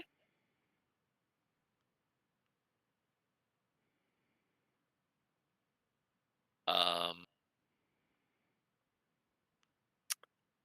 Yeah. So you will catch up to your compadres, I assume. Mhm. Do you head to where Cormac landed? How do you handle regrouping? Oh, If yeah. Dawn's gonna finish Dawn coming with sipping. us? Yeah, she's gonna finish sipping her tea and return the cup to the goblins and thank you, Mr. Glue. And then uh, uh, sort of shoving the book back in her pocket, uh, not rushing, but definitely walking with purpose toward where it appears that Aggie and Stripes have gone. Sure. Okay. Um. We'd be going toward Ebony, but Aggie would point out that Cormac looks like he might have seen something over there. Yeah. He nods. You go past the Calliope, which,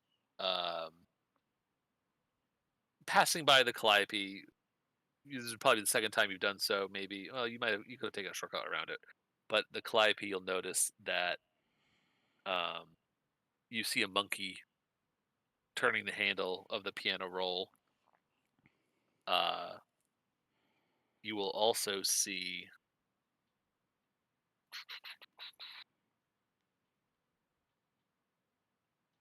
like a goblin dressed up as a ladybug, with a tin cup, kind of running around the Calliope, seemingly picking up things that people toss. Just something you notice in passing.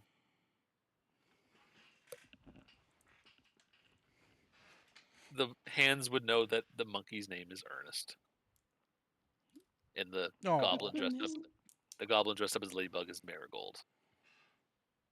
Oh.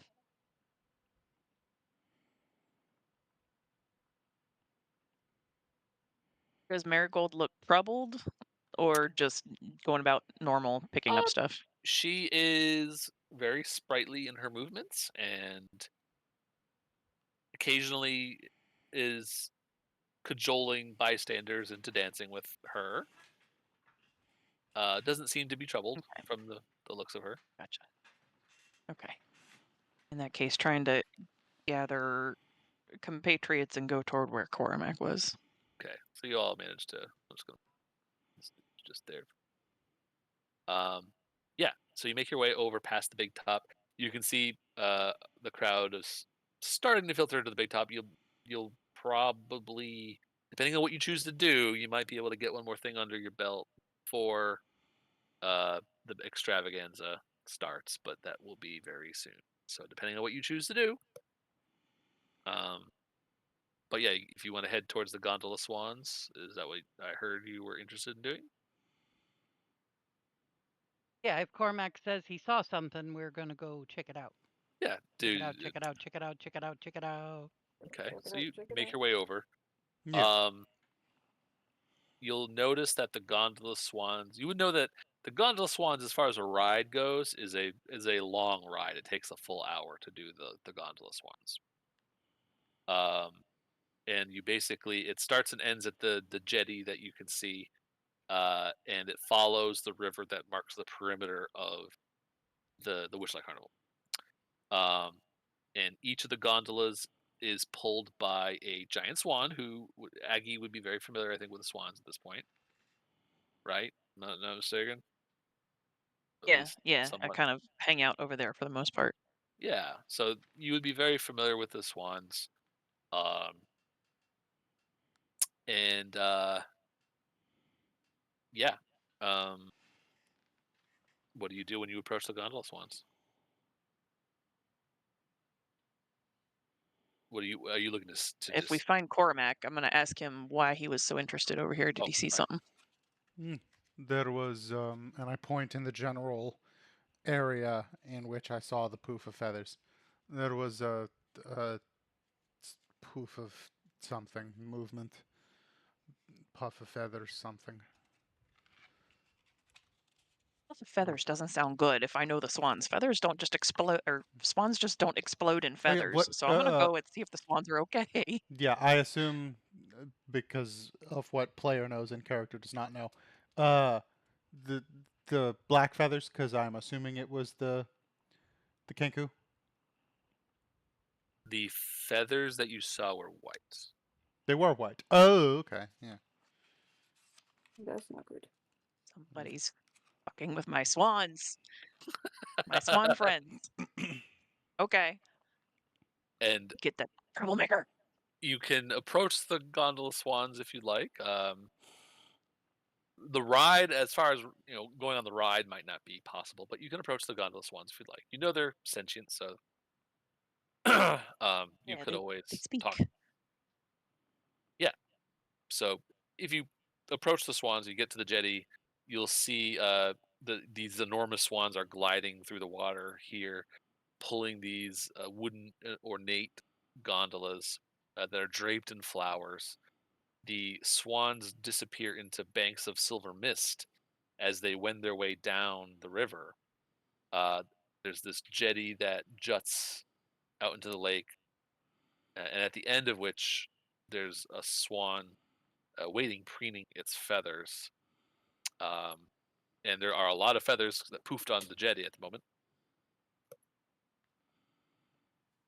And you would Aggie's go ahead. Sorry. no, Aggie's gonna trot up and try to pick up some of these feathers that should not be off of the swan, and just run up like, "Hey, is everything okay? What You would happened?" you would recognize this is the swan Featherine. Um, and she sort of bows her head and is oh, Aggie, it was terrible. Something little poof under my feathers. It went kaboof. She'll let me. I will. If she'll let me, I will help her kind of preen and put her feathers back the way they should be. Did you see anything, Featherine? I was giving a ride to this looked like a little gnome by themselves, but very strange little gnome. Did not like to talk. You know how I like to talk. You would know that Featherine is very erudite and very haughty, in terms of likes to make Oh, metaphysical discussions part of the ride.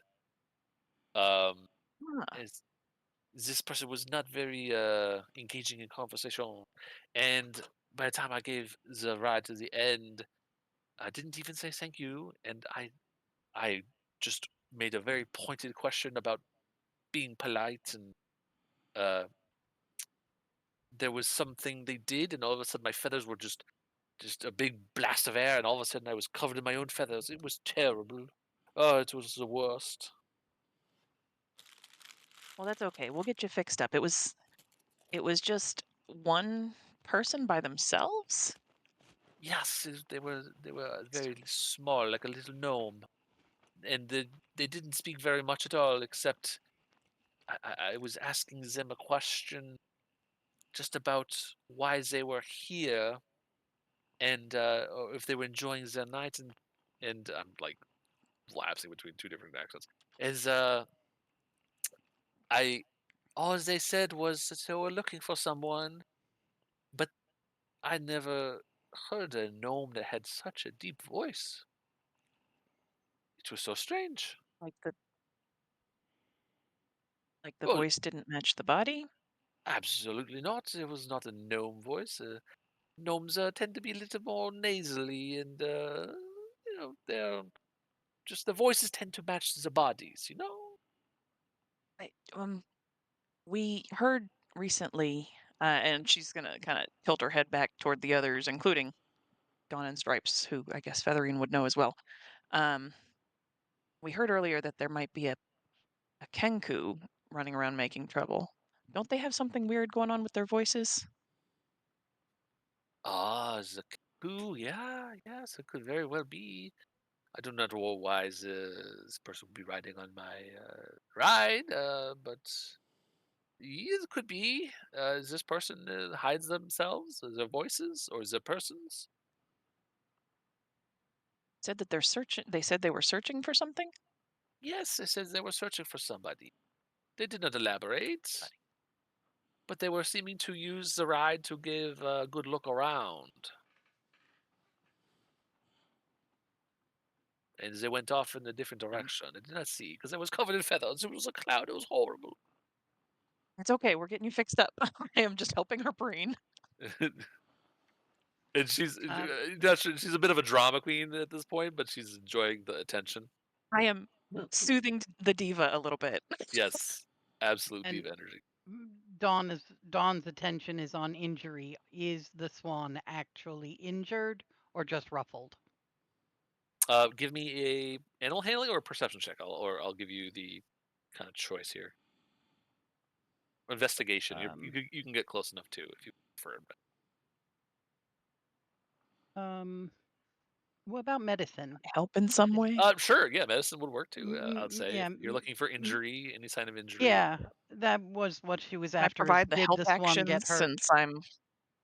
since I'm Yeah, helping with the you get have feathers? advantage on the roll because yeah, you're I, able to observe what I it. did better on my own. It was a 15. So as Aggie is Second like, roll was a 2. yeah, you can see Aggie's well practiced motions of grooming the swans and taking care of things like excess feathers that have been uh, unceremoniously plucked in what you can conclude with the 15 medicine check is that you don't see any signs of injury in terms of like it doesn't look like the featherine was wounded. Um, the feathers look like they might have been hit with like a gust of air or something, a blast of air that just ruffles the feathers. Um, you know, kind of created a concentrated like the poof feathering effect. Um, dislodging any loose feathers at the time, but you don't see any sign of as like the feathers get kind of I don't have an urge unruffled. to cast Cure Wounds.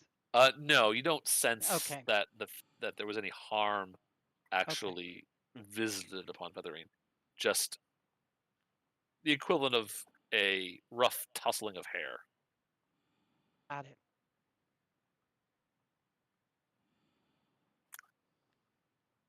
So I'm gonna soothe her and help fix her up.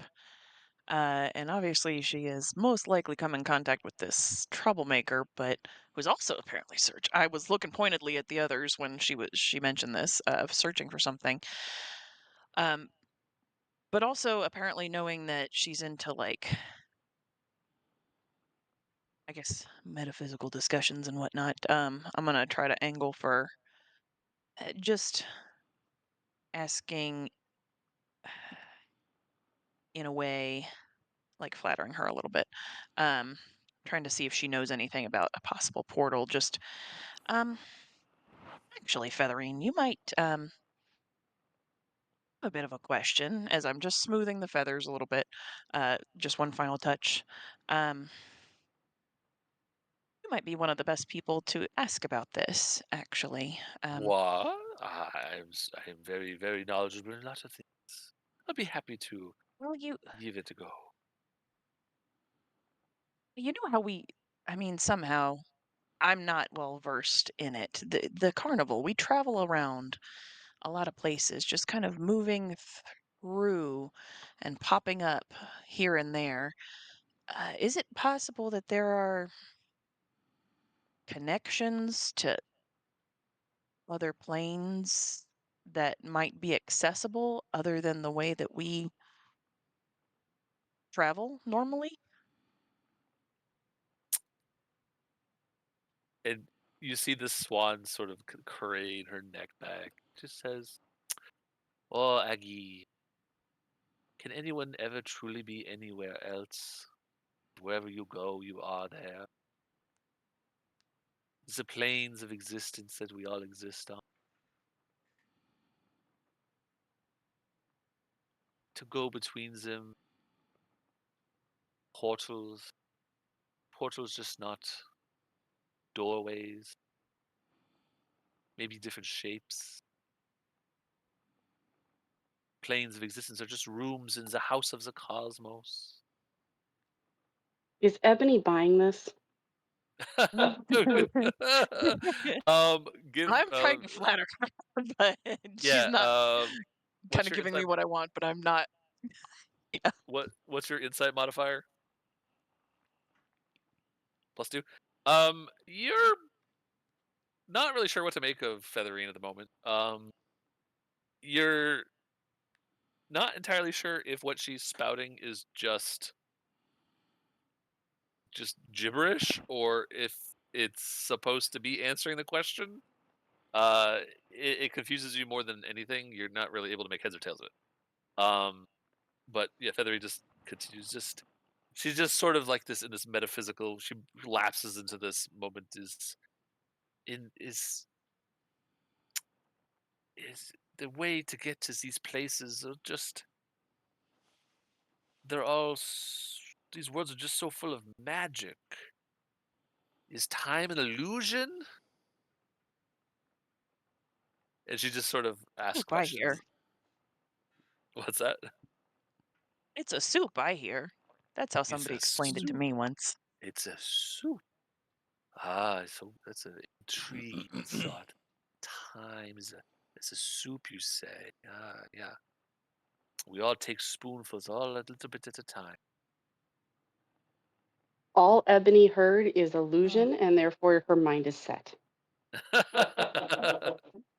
Ah. Well, that does give me lots to think about, Featherine. I think We should we come might be back late for the after big top extravaganza. come back after the big top, and we can have deeper discussions on the ride. We can maybe investigate the perimeter for whatever this little naughty Nomi Kenku person is, and we can get into deeper discussions. But I do feel much better. Thank you, dear Aggie. And as like she does feel genuinely grateful for your attention, and the mood of the carnival seems to improve a little bit. Nice. Okay. She Oh, was very upset before, and now she's much happier. okay. I'm glad I could help, Featherine. It's always a pleasure.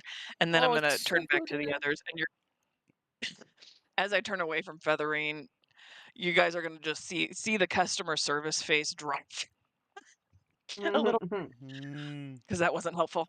Um, yeah. Okay. Well, it was kind of helpful. We did improve the mood. Where to next, guys? I will say that little engagement with the gondola song, not having ridden, um, you would probably hear the big top start. There's like a musical band that starts to play in the big top, and lights start to shine up in the sky, and you hear this attention, Witchlight carnival goers, step right up for the big top extravaganza in approximately Mm. 10 minutes.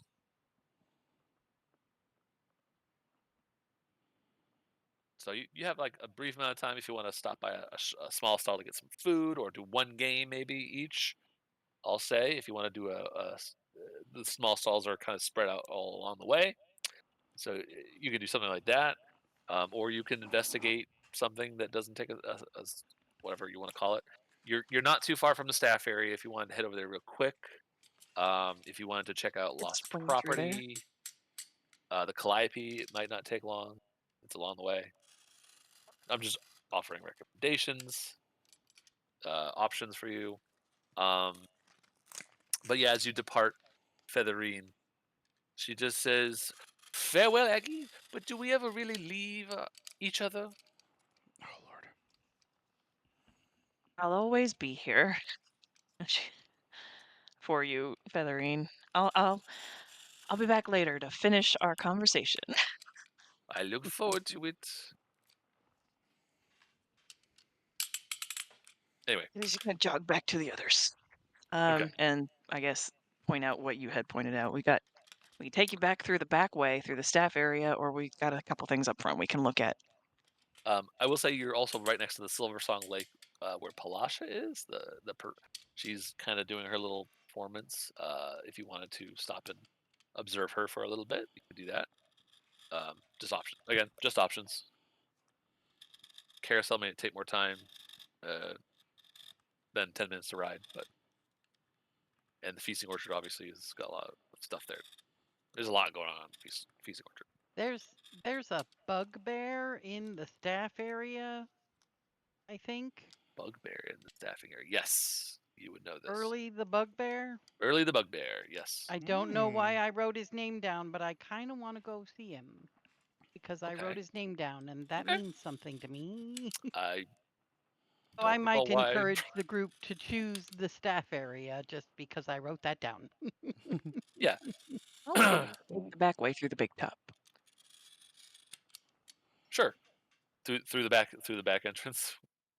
Okay. Go through the staff area first, and then end up at the big top and go from there. Okay. All right. You approach the staffing area. Let's see. Might run into Mister's Witch and Light while we're there too, right? You could certainly try. Um, so you step over to the staff area, which let's see, describing where to go. Staff area. There is this tangled wall of thorns that surrounds a cluster of wagons lit by lanterns, and the caravan is barely visible through the thicket. Um, you actually have to. They're behind the big top.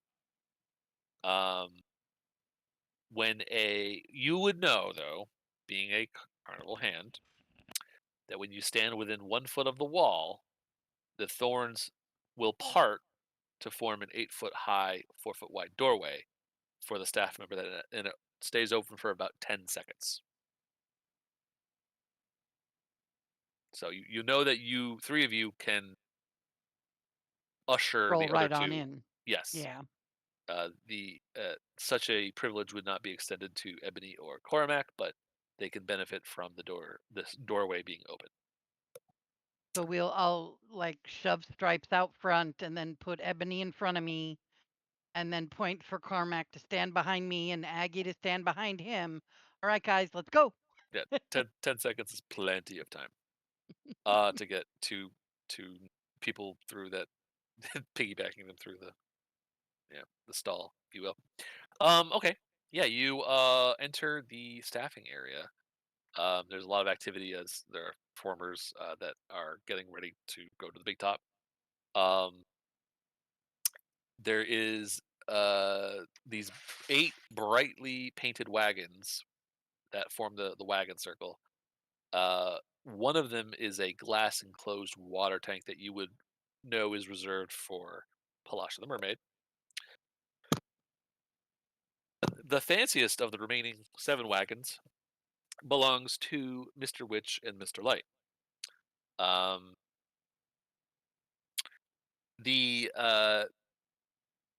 inside of the thorn wall, if you look for him, you'll find him. But there's this bugbear that is patrolling the wall of thorns, but outside the wagon of circles. So if you wanted to find Burley, you would know that he tends to do that. And that if you go inside the wall, inside the area enclosed by the wagons, that you would run into a different guard that goes by the name Thaco the Clown.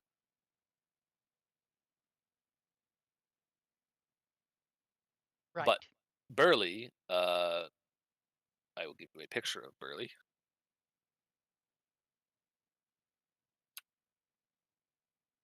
That's not a picture. Why doesn't picture? Forgot sometimes copy paste. Although nope, that still won't work. It's so weird to use.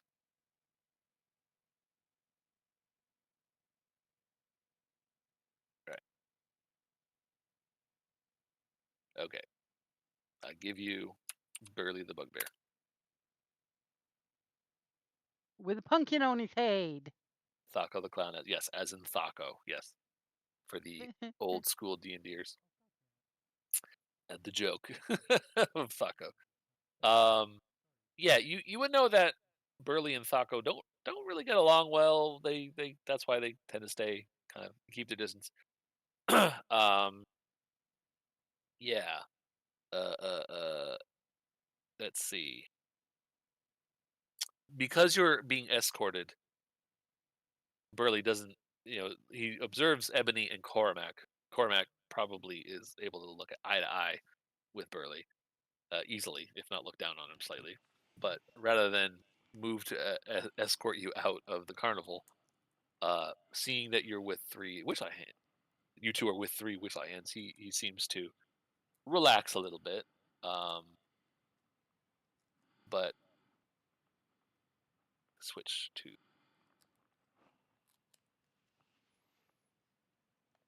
it just says, "Oi, what you all want? You here to see Mr. Witch or Mr. Light?" We're on our way to go, engage with the Big Top midday for the extravaganza, but I wanted to stop by and just have a little quick chat with you if you don't mind. I just hear me out. A lifetime is your chance to express that which is in the most adventurous and creative way you can imagine. What do you think of that? And Burley kind of puts his big meaty paw on his chin. And let's see. Trying to find something here. Second. It's supposed to be alphabetical.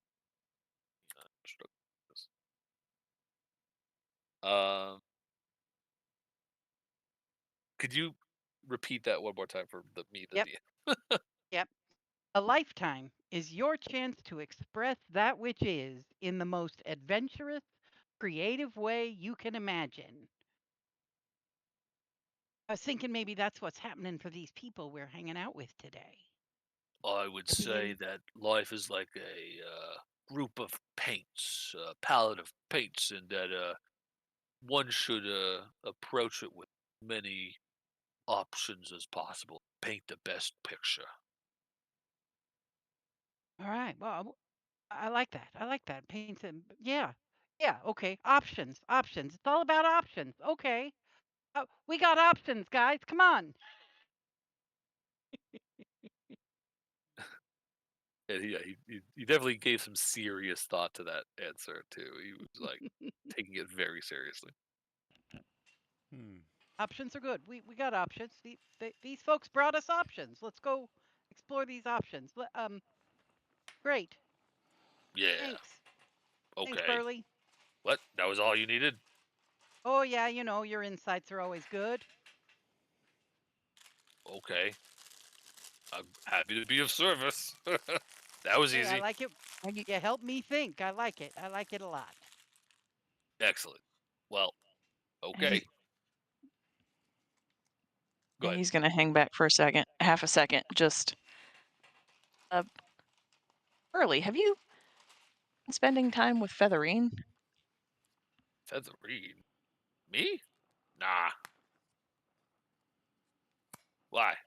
I I mean, oh, I it's do a enjoy really the odd, metaphysical discussion of the nature of the world that we live in and all of the it's a intricacies that lie within how we're all containing multitude. it was a thoughtful answer. I don't know. Um, I told Featherine I might be able to spend some more time with her tonight, talking about time and soup and things, but I don't know if I'll be able to keep my promise. I don't know. You might enjoy some conversation with her. Just pushing him off Oh, a then Okay, maybe little we bit. should well, mention to Burley what happened. Oh, yeah. There's a troublemaker wandering around, blasted Featherine with some air, ruffled her feathers all up. So keep an eye out for that. But I think she might appreciate the conversation. I could if I was able to go over there, but right now my post is here for the night, so I'm gonna have to just hang out here around Mr. Witch's wagons and keep an eye on things. And the Maybe big when your shift is over. the big gamook over there in the middle will take care of things on his side of the perimeter. Okay. Nice talking to you, Burley. Hey, Okay. bro, no problem, Mags. You have a good night. If you need anything else, don't hesitate to ask. Yep. Keep an eye out for troublemakers. It's Kenku. Or a Yeah, gnome. the Kenku or gnome or yeah. Well, I heard they were kind of being shifty, like right, probably using magic of the sorts. But yeah, duly Yep. noted. Duly noted. So, do we think we should report this to Mr. Witch and Light, or should we just get on into the extravaganza before it starts? That I will leave up to you. Troublemakers, I feel like, are a thing we should hopefully be able to handle. Hmm. You mean report or don't report?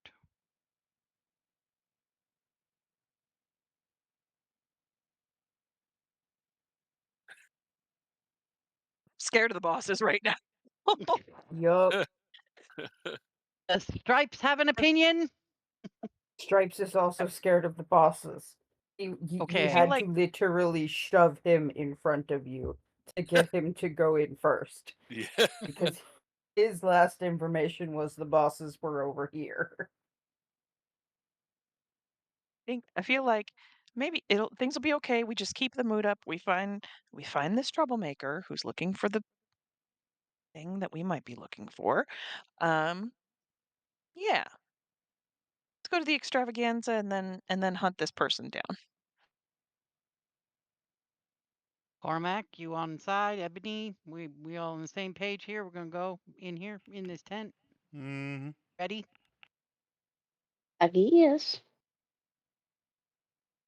Okay. So you head towards the back of the big top, right? Yep. So as you kind of are entering through the backstage area, it's a smaller circular tent that adjoins the big top. Uh, there, when you enter it, there's this curtain doorway between the big top and the dressing room that you're in. There are a couple witchlight hands that are guarding that doorway, but kind of nod to you, three of you, knowing that you're good. Kind of. Um, They're with they us. It's okay. what's that? They're with us. It's okay. Yeah, I think Just taking coming them from around that fun. side of it too, they assume that you've already been in that way legit, so they just sort of don't really pay you any mind. But the dressing room, yeah, there's lots of activity going on in here. Lots of people getting ready for the Big Top Extravaganza. It is quite full of people. Um, acts of all sorts of types. Let's see. Let's switch gears to Big Top Extravaganza. So you, I assume you leave the dressing area and enter the Big Top itself. Is that what you do? As long as I don't see Tipsy running around in the dressing area. Just keeping an eye out. Yeah, nothing unusual at the moment. You see spectators filing in to the front door, filling the rows of seats. If you join them, what you'll see from that side of things, assuming you go take seats in uh, the bleachers, I guess, for lack of a better word, when you get seated down, which is a better view from the front than from behind, um, you'll see that the lights dim inside the big top, and there's this hush that falls over the crowd. And like a second later, you see this spotlight illuminate a lithe elven figure sitting in a silver hoop suspended above the center ring by silk ropes. The elf that you see, you three of you will instantly recognize, but elf wears a dazzling suit of diamond pane mirrors and a pair of butterfly wings. His scepter is topped with a spinning vane. Welcome, one and all, to the evening's extravaganza. I am your host, Mr. Light. Prepare to be delighted. So, as for the two of you that you have just met or have witnessed Mr. Light, I feel like I should give you a picture of aside from that description.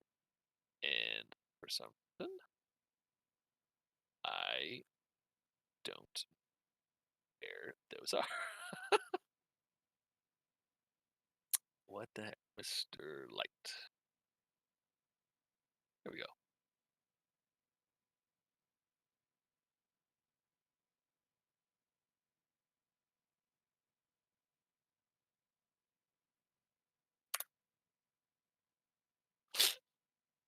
Okay. So yeah, just fanfare of music, lights, dazzling lights all around, the shining mirrors. We have. Oh, should we get? You see this parade coming out of the dressing room of several of the carnival's star performers and attractions, with Mr. Light serving as the ringmaster. So over the next hour, will describe that you'll see that Burley the bugbear comes out and he is performing like these feats of strength. Palasha the mermaid, she has a separate like smaller bowl that has an opening at the top, and she's able to serenade the audience from like this clamshell shaped bathing pool.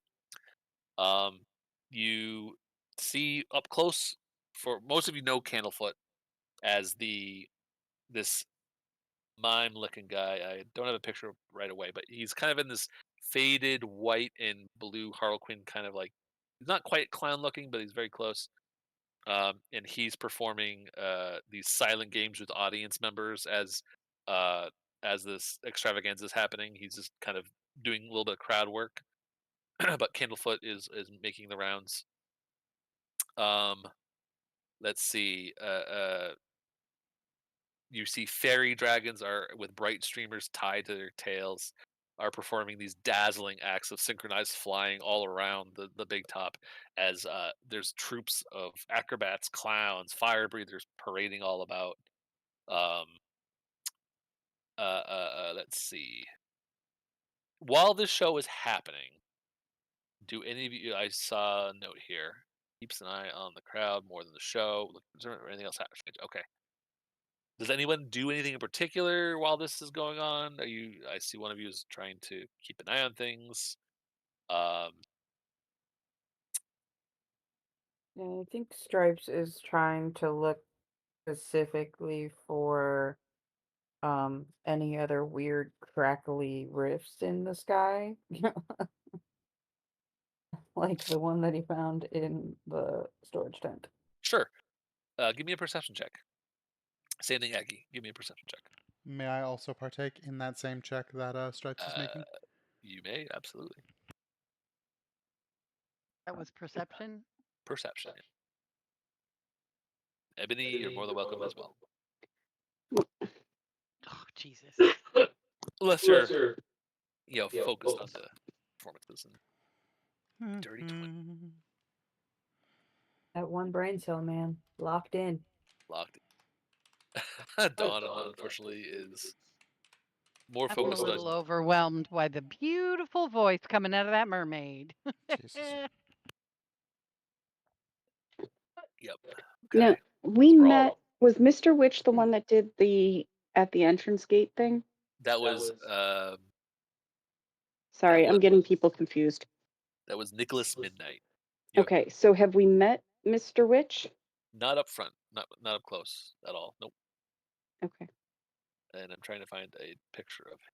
And I've only seen Mr. Light hanging from the ceiling, staring up at his butt. Well, and he's dropped down at some point and is kind of leading from the middle of them. He's kind of shouting out things and introducing performers and whatnot. But Ebony wouldn't recognize Mr. Witch. Mr. Witch, I don't know if Mr. Witch is even in the big top. No, I'd say that he. Well, with what was your perception check? A 12. Yeah, you're not. Actually, you know what? It's not that hard because you're scanning around and you have an hour to do it. I'm going to say that you do notice an individual kind of towards the back, not quite at the dressing room curtain, but kind of set back into it, seemingly coldly observing what's going on and making a glance at something in his hand. He like seems to be checking it like every 5 to 10 minutes. If you pay attention. And I will give you a picture. Ebony's gonna sidle on over that way. Oh, whoa, okay. Well, I will say you won't be able to get back into the dressing area without an escort. Guards will stop you. I know, but I thought you said he was near it, not in it. Maybe I No, missed he's set back a ways, but yeah, this is Mr. Witch. Yeah, let me give you. Yeah, so if you're able to go, and honestly, if you notice that the guards are spending a lot of time bickering, you could probably roll me a stealth check and get past them if you want. Let me see what. Otherwise, if you're trying to just get his attention, how do you want to do this? Do you want to sneak past and get up close to him, or do you want to try and call him over? Let me think on a bit. Handle the perception checks from others first. Okay. For a dirty 20, you're looking for any more rifts, portals, crackly, broken holes in reality, and I mean there's a lot happening, but you're able to lock in, and you're like just your consciousness is all your peripheral vision is giving you like pings of activity, and you are not able to find anything untoward happening in the tent. You might see Ebony making her way over to the dressing room door uh, in the middle of this performance, as this tent is full of activity and music and sound. Um, but for the most part, yeah, you don't find anything odd going on. Okay. Yeah, you would also notice the individual that you may not know by name, but is Mr. Witch kind of behind that curtain. Yes. Uh, uh, Other than that,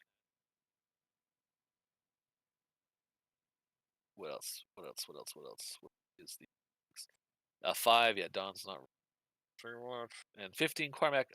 Basically, you're on the same level as Ebony. You can clock Mr. Witch.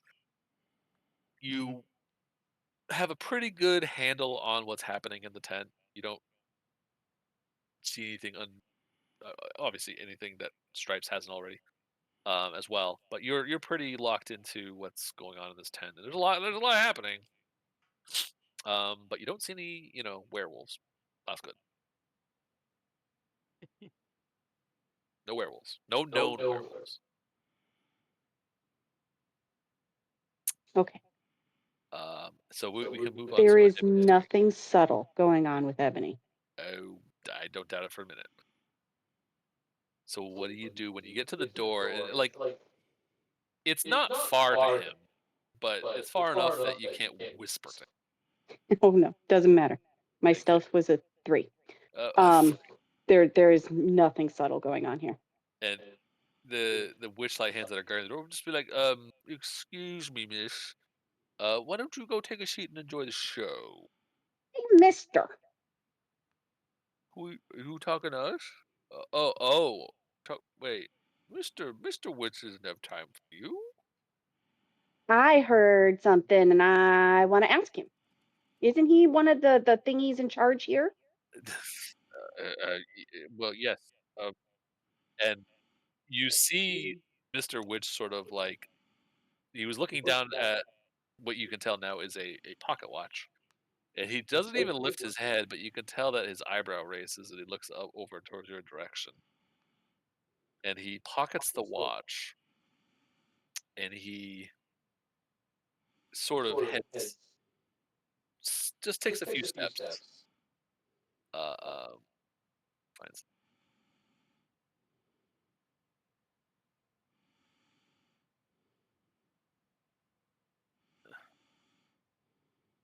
So yeah, he he kind of straightens his coat, and he you know walks over to you and just sort of looks down and just says, "May I help you, my dear?" Player can't honestly remember her pixie name to save her soul right now. I'm whatever my pixie name is. Sparkles. And I heard a rumor. And if you run this place, then you got to know if it's true, right? I'm all ears, my dear. And she's doing this with like full radar ears up, mind you. Trying to catch him by surprise, whatever. I heard a rumor that you can get to other places from here. Like, not here, but like, what did she call it? Not a planes? Inside it. You don't even his reactions. I'm not even waiting for a response. Okay. I'm looking for the shock and the oh no's and the. Okay. 1 second. Okay, first thing is first. +2, not much, but.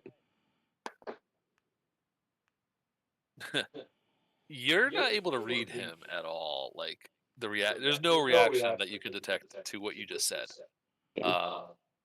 But what he does do is he kind of leans on his staff, which has like a little raven on it, and he says, "How about this, my dear? At the end of the big top extravaganza, why don't you volunteer? And if you impress the crowd, come see me and Mr. Light, and you can ask us both your question." Wait, what? Volunteer for what? You'll see. During the show thing? Yes, at the end of the big top extravaganza, Mr. Light will request volunteers.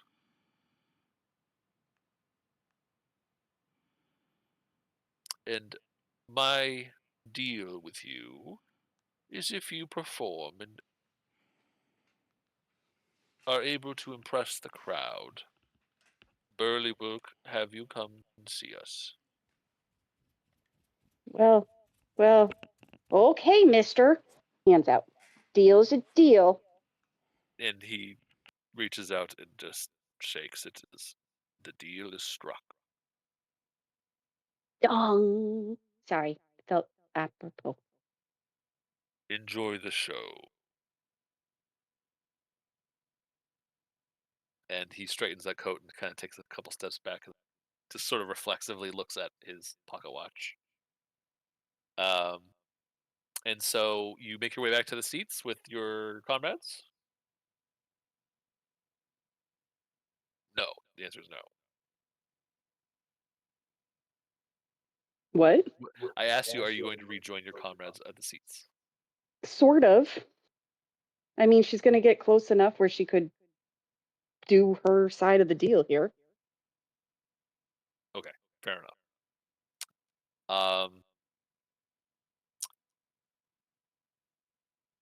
At the close to the end of the hour, close to the end of the show, Mr. Light does step up onto one of the daises in the middle and just says, "It is at this point in the show that we request if any guests would like to try their hand and perform their own acts for the crowd, anybody can give it a shot now."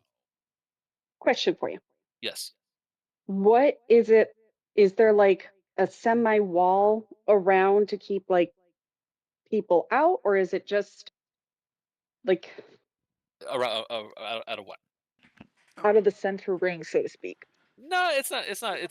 Like most circuses, it has kind of like a perimeter that's like a half a step up or something like that, just to denote, where the edge of the ring is, and keep like all the sawdust and other things in the middle of the ring kind of contained in.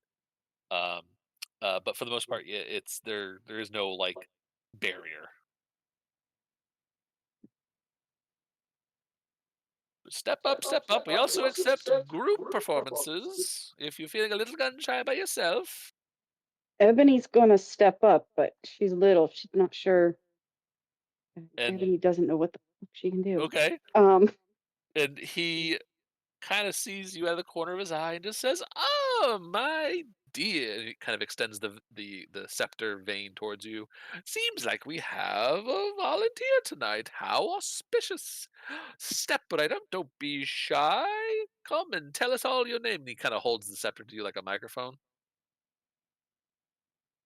Pickles. "Sparkles. Oh, how lovely. How lovely indeed. Well, Sparkles, how would you like to wow the crowd today?" Ebony is going to look straight towards the big man, desperately. Here, here. You gesturing to Cormac. Yes. Cormac, with a 15, you definitely see this. Yeah, Dawn has reached out and patted her on the shoulder. Go on, dear, while casting guidance. And then pats Cormac on the shoulder. Go on, son. You can help her. You'll do great. You'll do great. Casting guidance. Oh my goodness. And he gets up and he walks out. Okay. Oh, and Mr. Light is like, "Oh, it's going to be a group effort. Excellent. Ooh, the short and the tall. Ah, this could be a very interesting act indeed." Now, for one so small, I cannot lift him. And I try to pick him up. Full on like little kid is holding somebody around their knees and trying to like heave ho. Doesn't work. And you hear like some laughing from the crowd, like just chuckle, "Oh, like, oh, little person picking up a big person. How silly."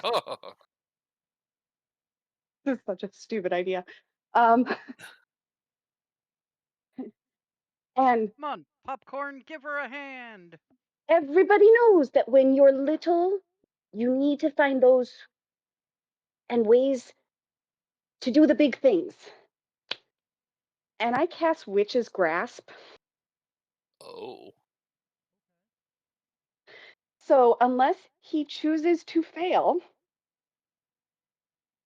um, my target must succeed on a strength saving throw or be grappled, and I'm hoping he'll allow me to grapple him. I If will he's allow going it. to, okay, good, because my save DC is only a 12 then. And I get to levitate him up to 3 feet off the ground without Oh, touching hell him. yeah. Oh my god. And oh, this is better than I could have hoped. So you willingly fail, and you just like Cormac. I don't know if this is the first time that Ebony has demonstrated her magic to you. If It we is. never got in if we never got in a fight between Dude's house and Yeah, I was. then yeah, we know nothing about each other's capabilities. So this is okay, and I'm being lifted. And just all of a sudden, you see this massive mountain of a person. All of it is just all of us. And what are you doing, Ebony, as you do this to the flare of levitating Karabak? What are you doing? I am doing the most chaotic, like I can't think of how to, like, I can show you, but like the woo woo arms, like whoop. Oh, like your arms are It's just like. it's pathetic because she doesn't have a clue if this is going to work, and it doesn't always work. It rarely works, and Oh,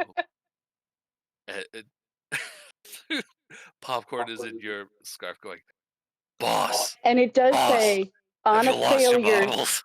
Thankfully, it says on a failure you can choose, so he takes no damage Okay, even from this better. spell.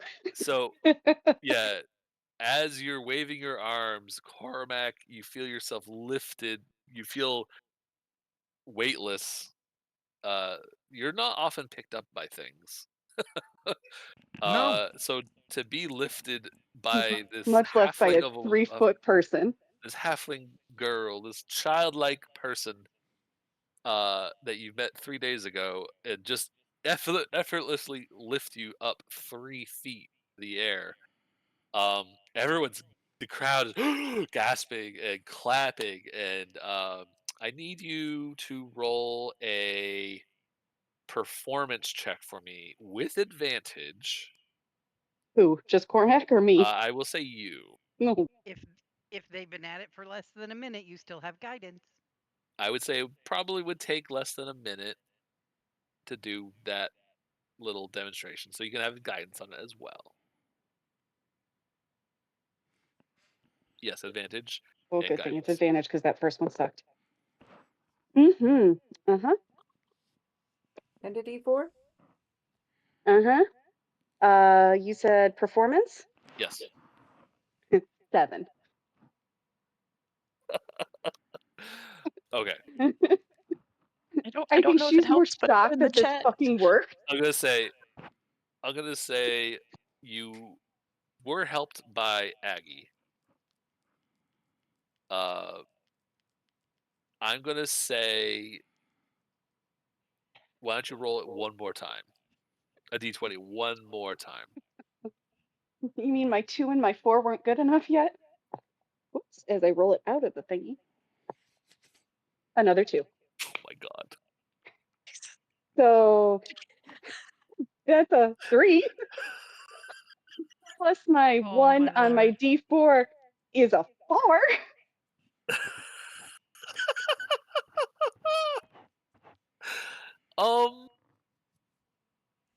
I don't. That's like, it's so funny to me that here you are doing this. It's not like it takes performance to lift him. You are hefting him straight up in the air, and yet, how do you biff it so badly? I'm sorry. It was supposed to be a group check as well. So how about this? Well, Cormac, roll a performance check with advantage, please. I fail because I look like one of those chaotic-y blow up. Outside of a gas Inflatable arm station. drag. Wacky Or... wave Yes, inflatable outside of the gas flailing tube man. station. That is what I look like. Aggie, because you helped, roll me a performance check with advantage, please. Wait, I missed it. Okay, How did performance. Aggie help? Okay.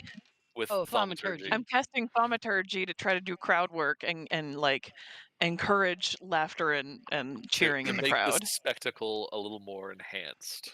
16. So 16, okay. What was your highest number, Nine. Ebony?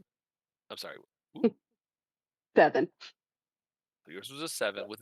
Did you have a guidance as well, Cormac? No, because only one of you can have advantage, right? Guidance, I mean. Yeah, It's this is correct, because guidance is concentration. Yes.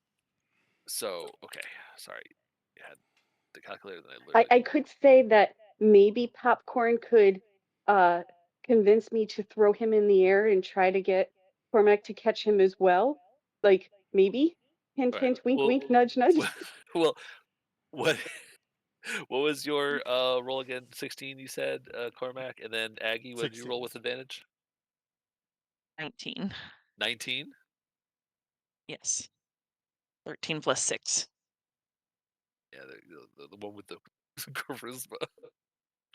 Oh wow. I didn't think this was going to work, but that's okay. Well, I will say this. 7 plus 16 plus 19 is 42. Divided by 3 is exactly 14. The DC for this skill check was 14. Yeah. Oh my God. You did it. So, we don't need to pull out your ace in the hole that is popcorn to wow the crowd. Okay. So immediately the crowd, everyone's on their feet, cheering and clapping and applauding, and people are going, "Wow!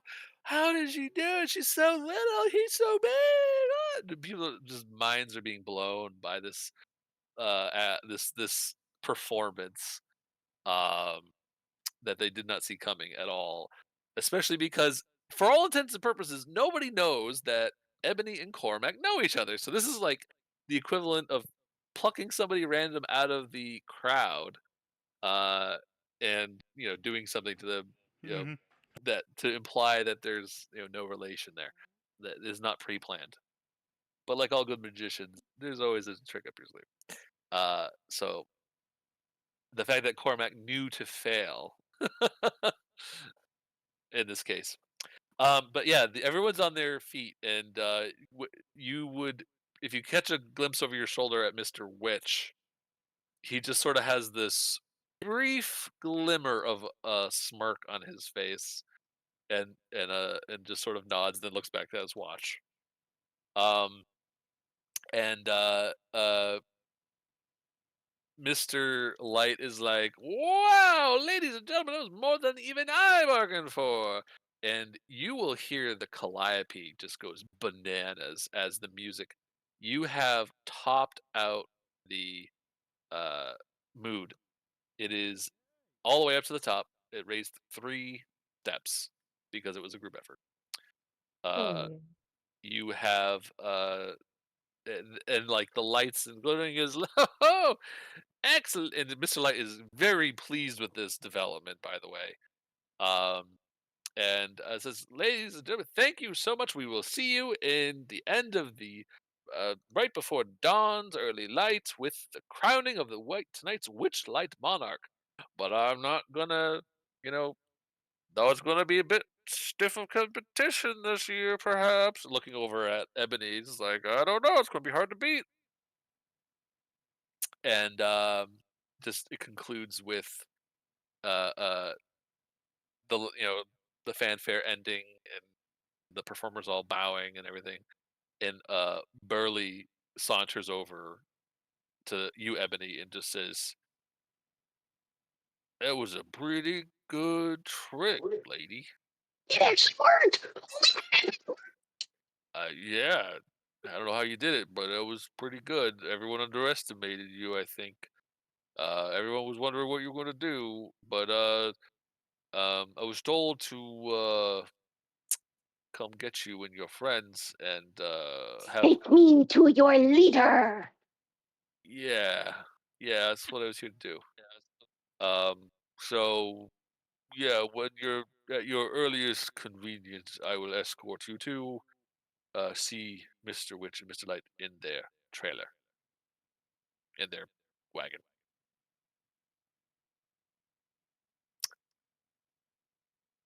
That was some pretty good painting there, wasn't it, Burley? Incredible, you might say. Okay. So, in a case where you both wowed the crowd and topped out the Witchlight Carnival, you are off to see management with Burley. And you are escorted in through the door, through the curtains, through the wagon. He just says they're going to be in really high spirits with that little trick you did. Everyone's pretty jazzed out there. I'm sure the rest of the night will go pretty well as long as we catch that Kenku person. So he leads you to the circle of wagons that you've already seen. And leaning against a particularly ostentatious wagon is an aging clown with a painted grin. He puffs on a bubble pipe and glares at you as the bugbear, ignoring the clown, opens the wagon door and ushers you inside. um, the picture inside the trailer. I think calling it a trailer. Inside, you see. I don't know why I didn't upload these to. Inside the wagon, there's this flamboyant elf grinning from ear to ear as he welcomes you in the wagon with this theatrical bow. Oh, please come in, come in. It's a delight to meet you all. I am Mr. Light, as you three of you will probably jolly well know, though we don't often talk face to face. Not much FaceTime, not many one-on-ones, if you will. And this, of course, is my associate, Mr. Witch. And he gestures to the stocky elf he's taken off his hat. And he's lounging on a bunk, and Mr. Witch just sort of nods at you, and you know, you are welcomed inside the wagon. Mr. Light, gestures towards his scepter, and he says, "Did you know that every nuance of emotion in the carnival is picked up by this? The Witchlight vein? If the carnival's mood is good,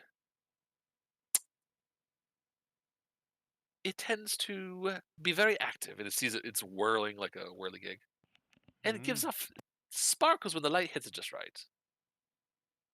So I appreciate that you have contributed single-handedly, I might add, to the cheer of the celebration tonight of the Witchlight Carnival. I hope I we can bow. maintain it for the rest of the evening."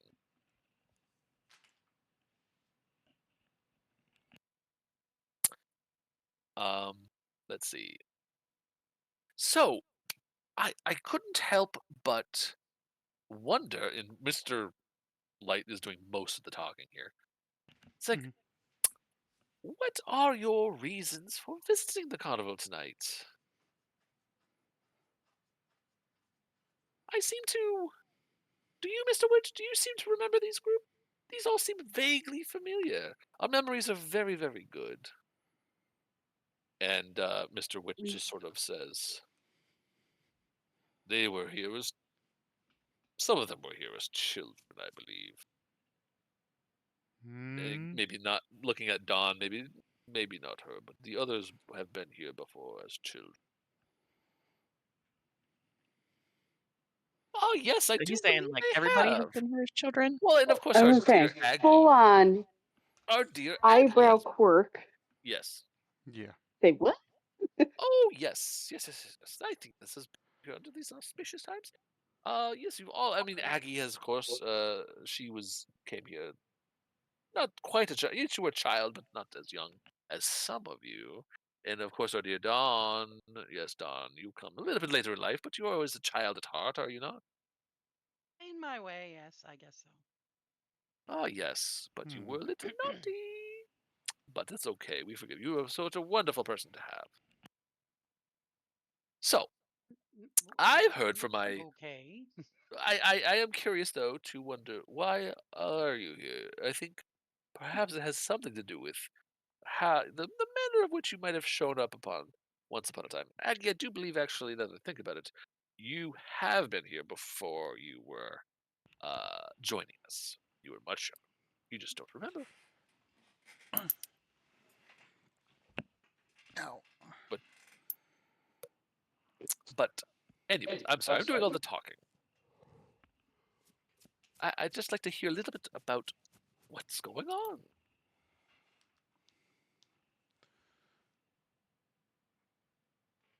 What And I Ebony look. does that quick look around, and she Yeah. can see that Augie and Stripes are completely mute. And it's like, I heard a rumor, you heard a and rumor. I said that I wanted to ask, the leaders of this place, because if the rumor was true, then then you would have to know, because you run this place, right? Indeed, Cormac we nods. do. For a long time. So the rumor I heard was that you have ways to get to other places, hidden somewhere inside. Uh, uh,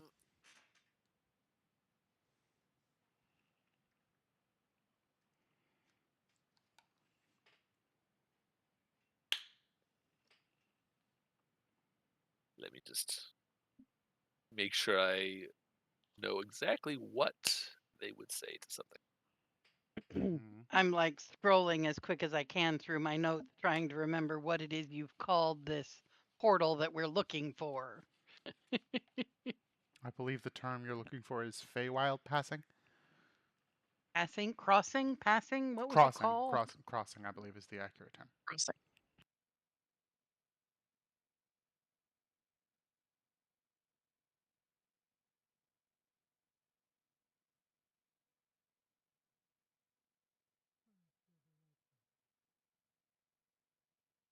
Let's see. Of course, they don't necessarily cover this, so I'm gonna have to make it on the fly.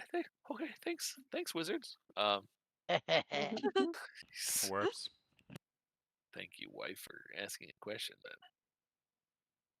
Then. I had the same assumption that Sarah had, that these guys would know Yeah. where this thing is. So did I. They would say to that.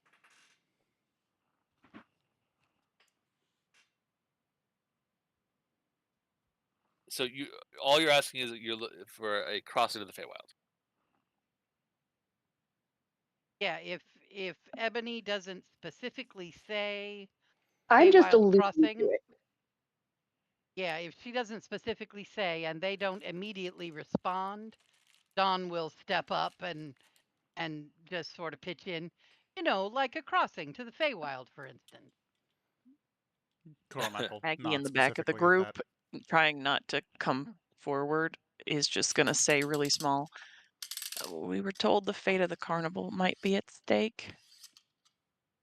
And Ebony still has like the full radar mode going here.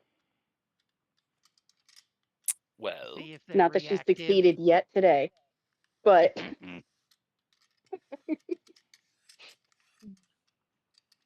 well.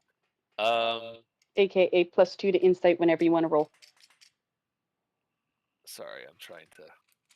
I'm because some of the information is not in a place that is obviously what's the word? presenting itself. Yeah, it's not the most. It is a little what's it called? Scattered in some places. Huh. Oh, like they expected us to run it in a certain linear fashion, and we've been Not jumping around a really. little too much. It's just for some reason if you have that warlock sort of hook, it doesn't exactly give me any information to go on specifically, which is weird. It's wild, but I'm sure the information's in here. It's just not like obvious, which Presenting is so itself. silly. It's so silly. So just bear with me because I'm guaranteeing you they're going to be a little coy about it, but we'll see.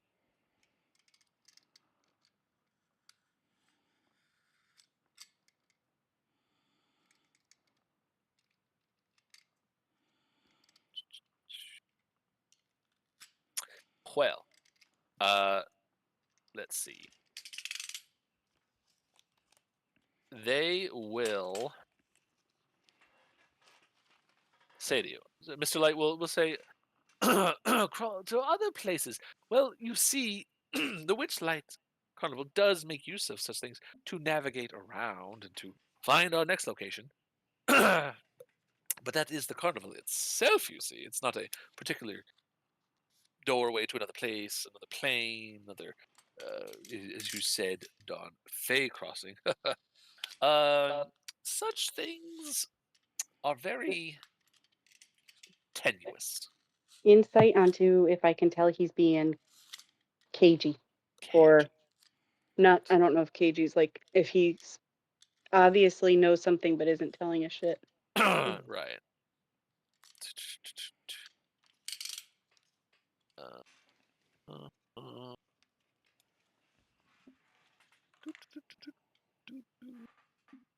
I'm trying to remember what to do here. There we go. Okay. So first I will do. Okay. All right. And then your insight is a what? +2. You don't get any vibes from him that he is being cagey. What he's telling you as he goes on to explain, he says that such a thing,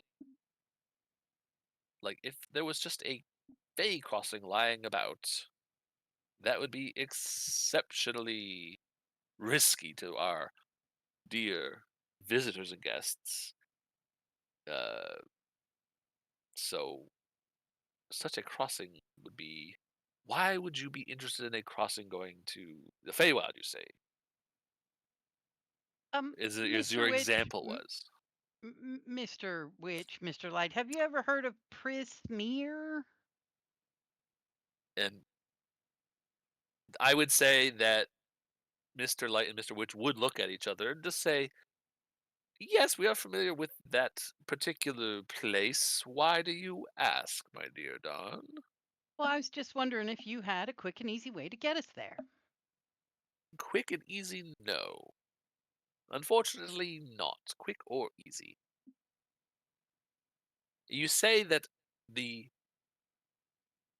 carnival, the future of the carnival rests in this.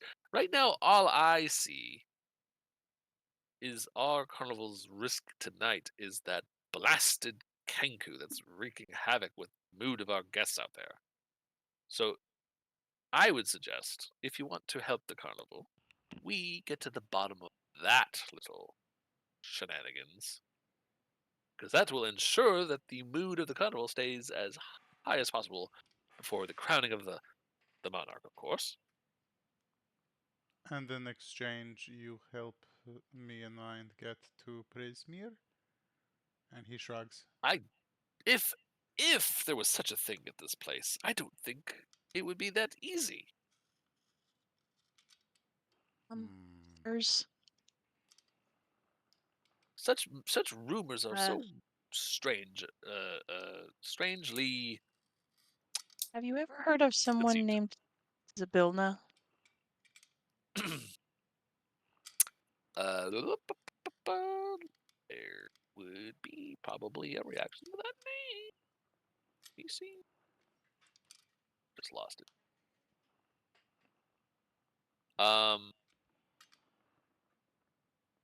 I have no reason not to trust these guys. I'm just afraid of losing my job in my home, so I'm gonna be truthful Right. with them.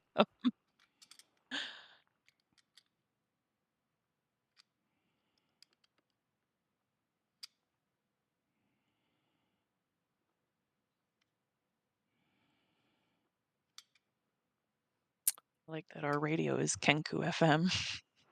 We're looking for Yeah. Kenku. Just hit I on mute, noticed. guys. Boom, Yep. found him. So, There he is. Zabillon. Okay, so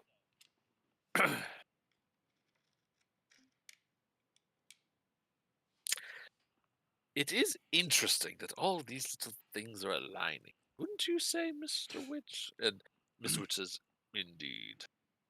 And he steps up and just says, he kind of like straightens his coat again, kind of is looking down, standing straight, looking down, chin to his neck, and just says, we have been hearing that the Kenku, that is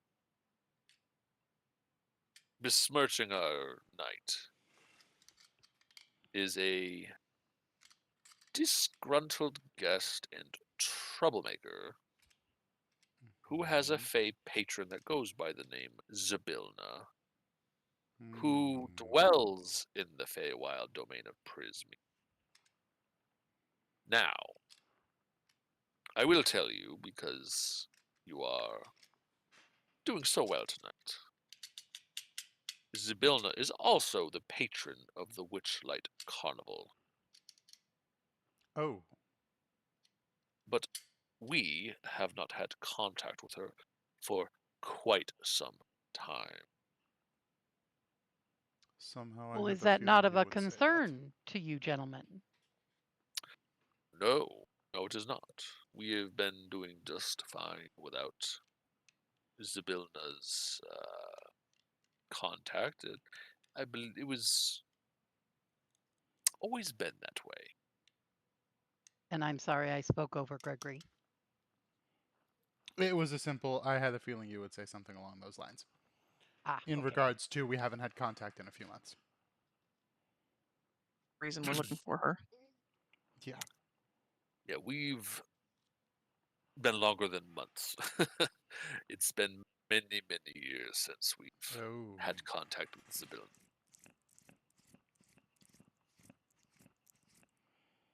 We operate without her direct oversight, you see. Mm.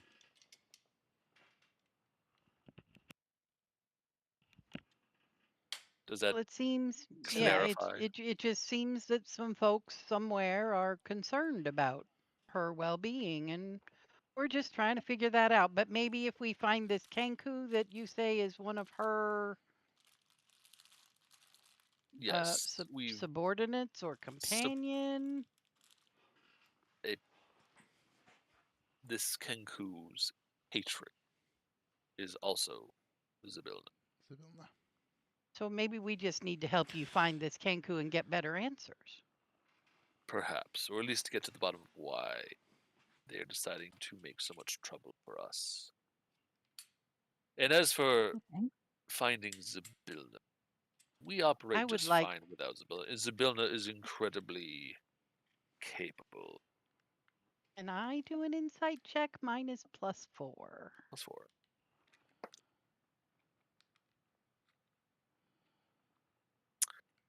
So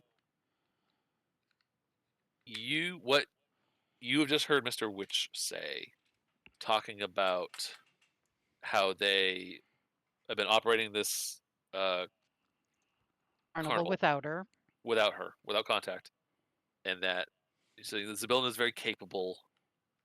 You know, the phrase he was saying is very capable of handling her own affairs. You know, and he would finish the statement by saying, you know, he's certain that she's off somewhere doing whatever it is she does. Not really that worried about it. And you are sensing from this just that he does believe that. He does believe in that Zybilna is capable. He's not worried about her. He is.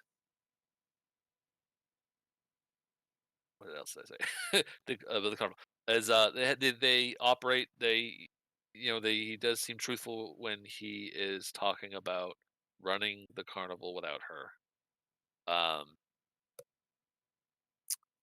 You get the sense there is more to this story. You just don't know exactly. It's not he's lying. It's just that you feel like there's more there to the story of like the history, but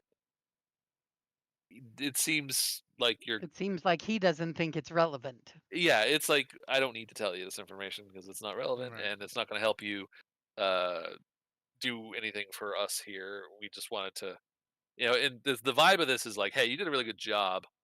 Here's your backstage pass and talk to us, and what brings you to this place, and it's turning into this very interesting, like, okay, but now here's this thing that we want you to go do. If Here's your quest. and yeah, if there's no other questions, I don't know. Is there anything else you'd like to broach? I think we just are on our way to go find a Kenku at this point. Have I'm any in advice or conclusion. tools for finding Kenkus? Unfortunately, just have to follow the mayhem. It seems that there's every once in a while there's something, Great. some headaches are produced somewhere. And Mr. Light kind of cocks his head at you, and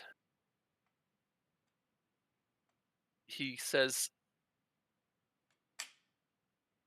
"You all have been here at a time without permission, way long ago. Do you not sense something? Something is awry with you? At all? Anything at all?" Cormac kind of tilts his head introspectively for a moment, and unless you tell me otherwise, shrugs and shakes his head no. And Mr. Light shrugs right back and says, Indeed, forces are at work on the other side that are entirely beyond our control." And Mr. Witch adds, "The wheel of time turns ever on. What's lost is lost. What's gone is gone." Hmm. And Mr. Light says, he points. So Mr. Witch, I'm sorry, looks at his watch that he has, and then he nods past you over to Burley.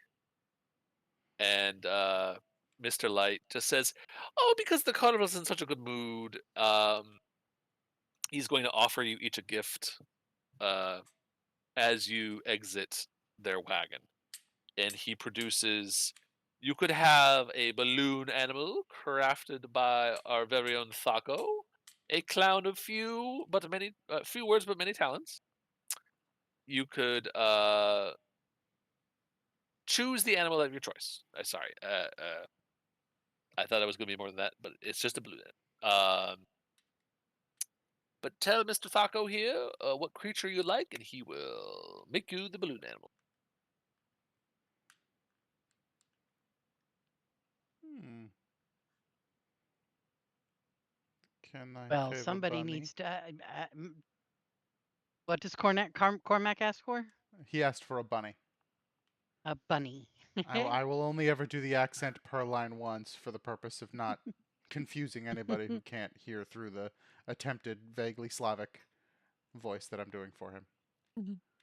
Yeah, Thaco just kind of nods, reaches into his pocket, blows a bubble, a balloon, starts, tying it off, and he hands you this very exquisitely. He ties a little string to it, and it just sort of even though he blew it up with like air, it floats magically. Ah. And he hands it to you. I'm gonna He's got look the at bubble it in pipe its in his little mouth. face, and I'm just gonna go nibbles, and it floats a little bit above. Nibbles. All right. Taco just sort of nods at Ebony, points at you, Sugar glider. and he does a moment of like, "How's that?" And then you see popcorn crawl out of his little hidey place in your scarf. Okay, And just, please tell me that popcorn poses like a superhero or something. he crawls on top of Ebony's head, and he says, "Hey, it's like me, bub." And he just sort of gives like this thumbs up to Taco, and his wings are kind of spread out to show like the membrane. And Taco squints, and he shrugs, and he just starts. He picks up. It takes a couple balloons to do this because he folds it. He ties it, and then he makes like the little arms, and then he like stretches the balloon like to make uh like the webbing of the glider. And he hands it to Ebony. He's like, "Hey, you got my good side." Thank you. But Ebony is slightly perturbed that she did not get more out of them like she was hoping. It's early in the night. Who else wants a balloon animal? Don wants a dragonfly. A dragonfly? Oh yeah. And Thago, immediately gets into work, and he's done this a lot of times. Dragonfly, over to you. Last but not least, Aggie. Stripes too. Stripes too. Stripes and Aggie Aggie. will ask for. She'll be thinking about it, kind of waiting toward second to last. A rat. A rat. Okay. Yeah, Thaco just kind of grunts, and yeah, he blows it looks like a big blob with a long tail that's not quite fully stretched out. He hands it to you. It gives you a rat. And Stripes, what do you Okay, want? happy with my rat. What Stripes. was the pug's name? Uh, golly. Let me- In my head, it's cupcake, but I don't think that's correct. it is Pinecone. called Pinecone. That's it. Yeah. Pinecone. Yes, I thought it was pinecone. So that's what he says. He says, "Can you do pinecone?" And he takes a second. He squints. He kind of looks side at. Oh, the dawning on him, and he's doing this all like completely silent. And he just reaches in and starts making like a little dog, and he kind of like squishes it, the face in a little, kind of like pops it in so like the nose turns like inverted, and he gives it to you. Pinecone. He's my buddy. Yeah. And at that point, uh, Burley will motion you to follow him. Um, calm ocean voyage ambience.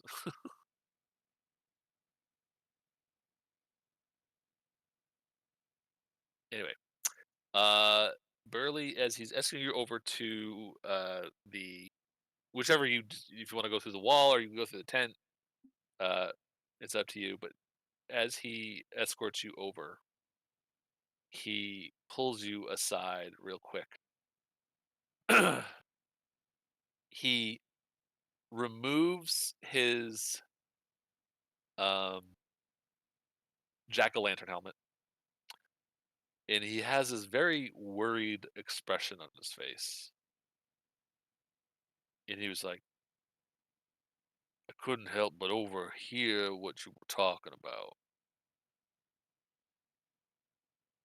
Bad things have been happening at the carnival for a while. I don't know if you're fully up to speed on this stuff, Aggie and Stripes and Dawn, because you guys are out there.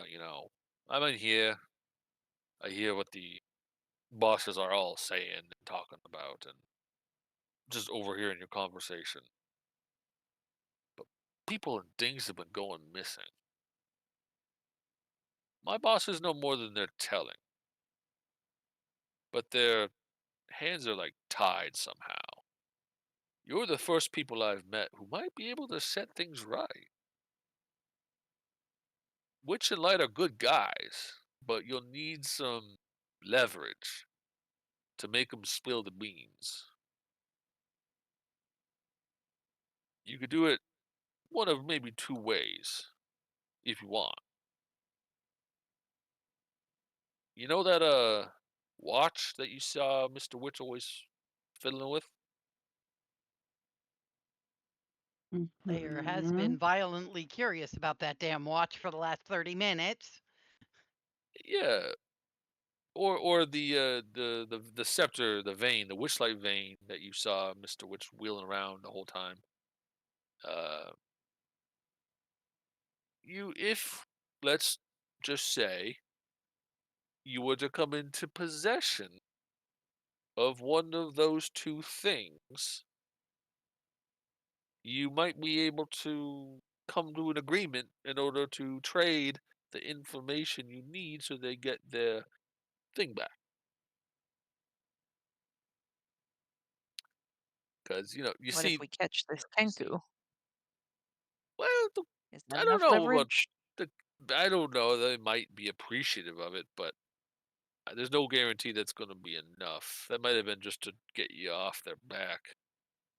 Well, and I'm No, thinking that Kenku's going to have some information we might find valuable as well. Agreed.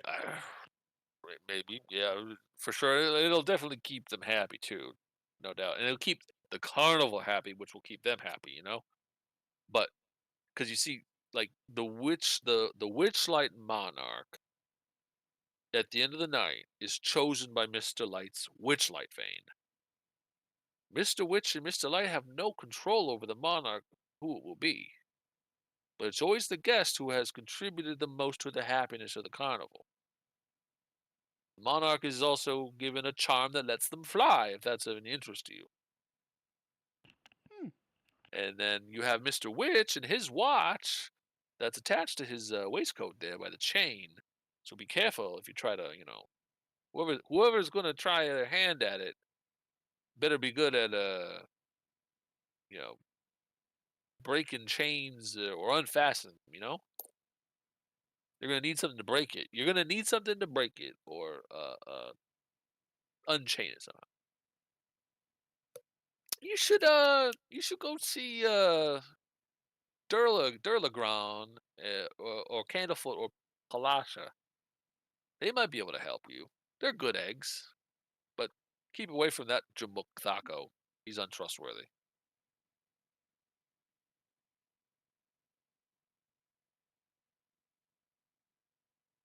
Did speak to Candlefoot, Palasha, and what was the other one?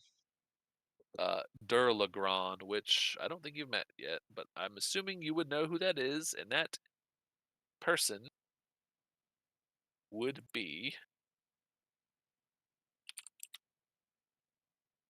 over by Lost Property. He is a gray whiskered displacer beast. Oh, kitty. Yes. The mime, the mermaid, and the kitty. The responsibility of Durlagron is to look after stray children. so, so that they could be until they could be reunited with their parents.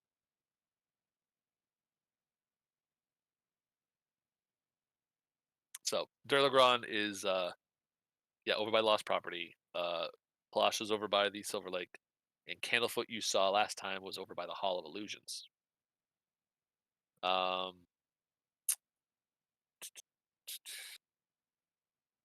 what else? But yeah, it's just the way I see it.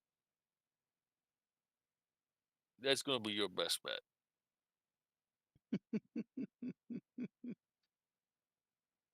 Durlagron. Hmm.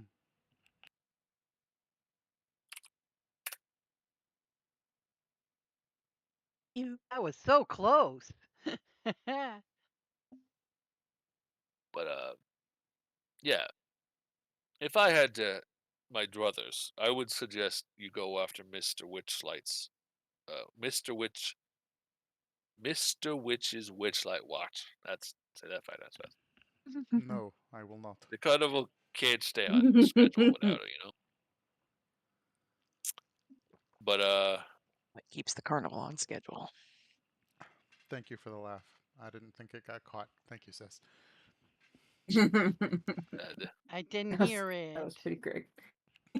Mr. Witch's Witchlight watch. Try saying that 5 times fast. No, I will not. Ah,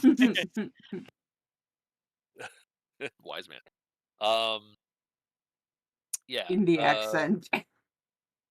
Yes, No. Zoromak actually said that aloud. But what else will Burley say to you? He would suggest the Witchlight watch is the best.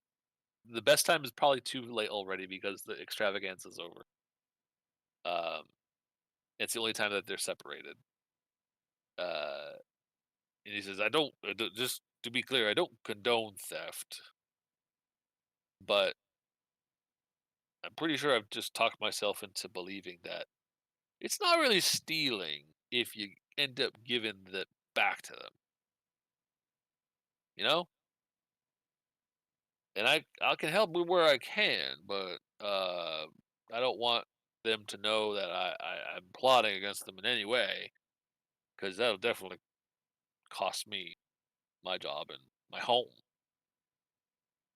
And there can't be any My harm that can problem come with to that them. plan. Yeah, no harm to them, of course.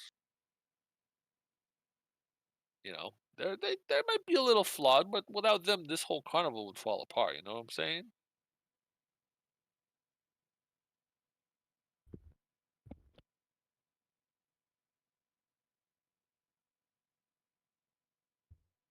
Maggie's clearly not comfortable with stealing from the bosses. She's gonna suggest, can I let's whip out my we could book, talk Aggie? to the others. What's that? What? I, I Don? I would like to whip out my little book while Aggie's looking concerned about all of this and literally flip open to whatever page it flips open to without thinking about it and read what it says. You ready, Aggie? You're going to love this. Okay. Your highest right knows all futures. Listen to its whisper and find that the prize ahead is your own greatest happiness. Does that help? Your highest right knows all futures. Listen to its whisper and find that the prize ahead is your own greatest happiness. Aggie usually does give these things a lot of thought, and she's gonna look at Dawn. My greatest happiness right now would be for the carnival to not be in danger, and for me to not lose my job. I think we should talk to the others. And also, it's midnight. Yeah.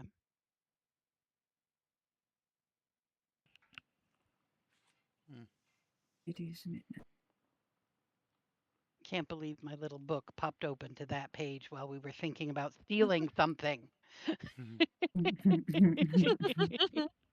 I just love this little book. Yeah, if it's getting to the point where we want to call it a night, I'll certainly do so.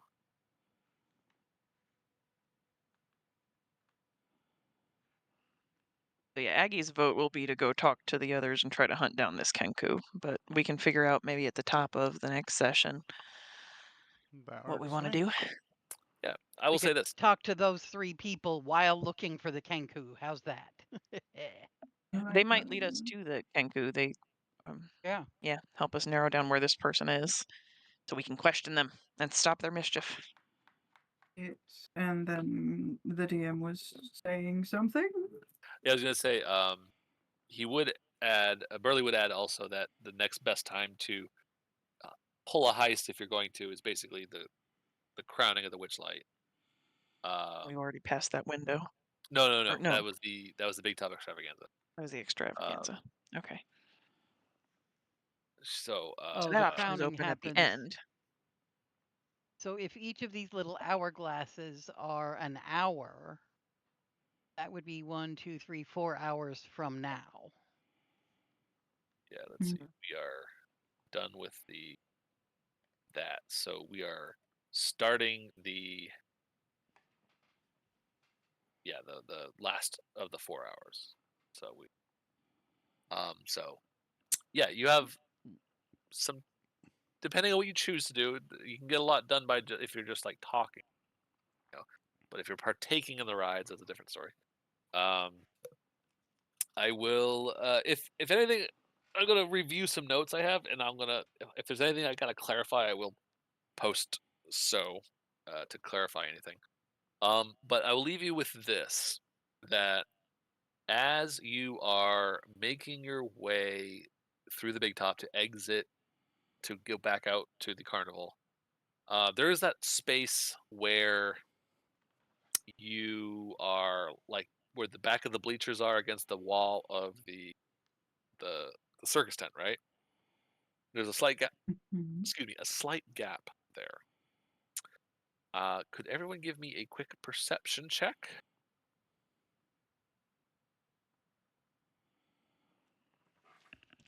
Okay.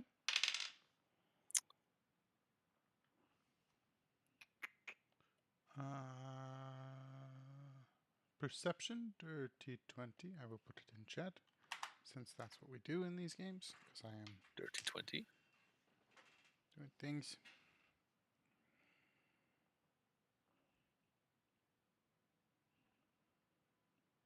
Okay. All right. Cormac. Lucky you. Yes, sir. You guys are kind of making your way. Burley left you at the door to the dressing room between that and the big top, and you walked across the big top and made your way out, and you were in that gap between the bleachers and the tent, and you just kind of looked over your shoulder to the left, and you happen to, in the darkness, kind of out of the light, you can see a small figure. The I will see if this without.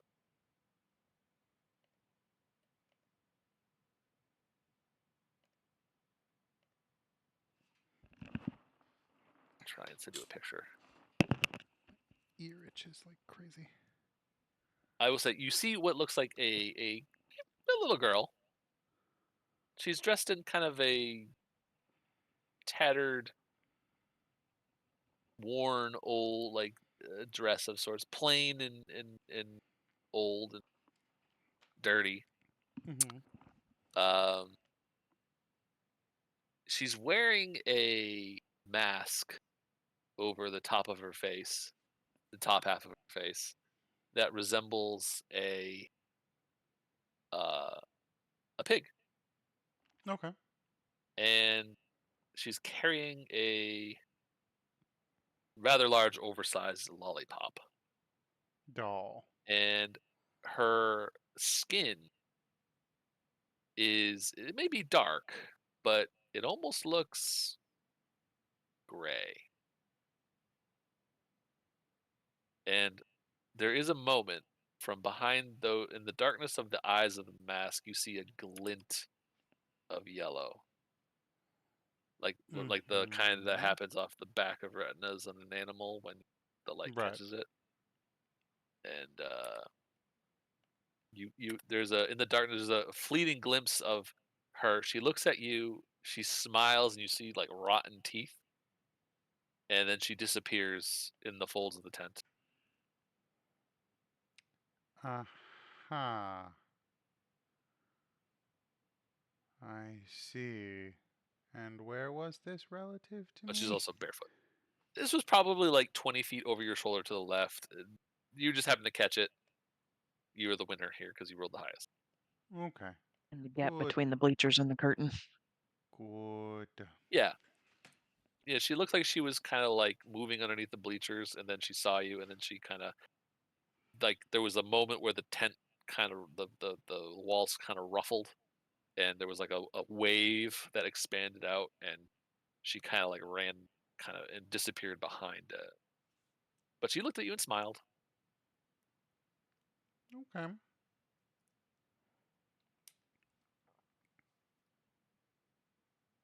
Um. Hmm. Do with that what you will. Yeah. And that's all for this episode. Yeah, I was gonna say. It's not quite a Brennan Lee Mulligan cliffhanger, but it's at the Yeah. moment it's No. Oh Lord, I those are going to think be the that. death of me.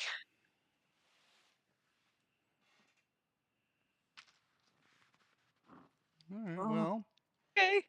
I'm gonna be thinking about More that than for a mildly month. Thanks. concerning. yeah, we're barely half over here, folks. Yeah. But Okay. but you did a good job. You're at the top of the mood chart. That's great. Good Hell job. yeah. And you have a lot of We're going to stay there and you find have that well, Kenku. that's fucking Kenku. Alrighty. Well, everybody Okay. say goodnight to YouTube as I poke the button.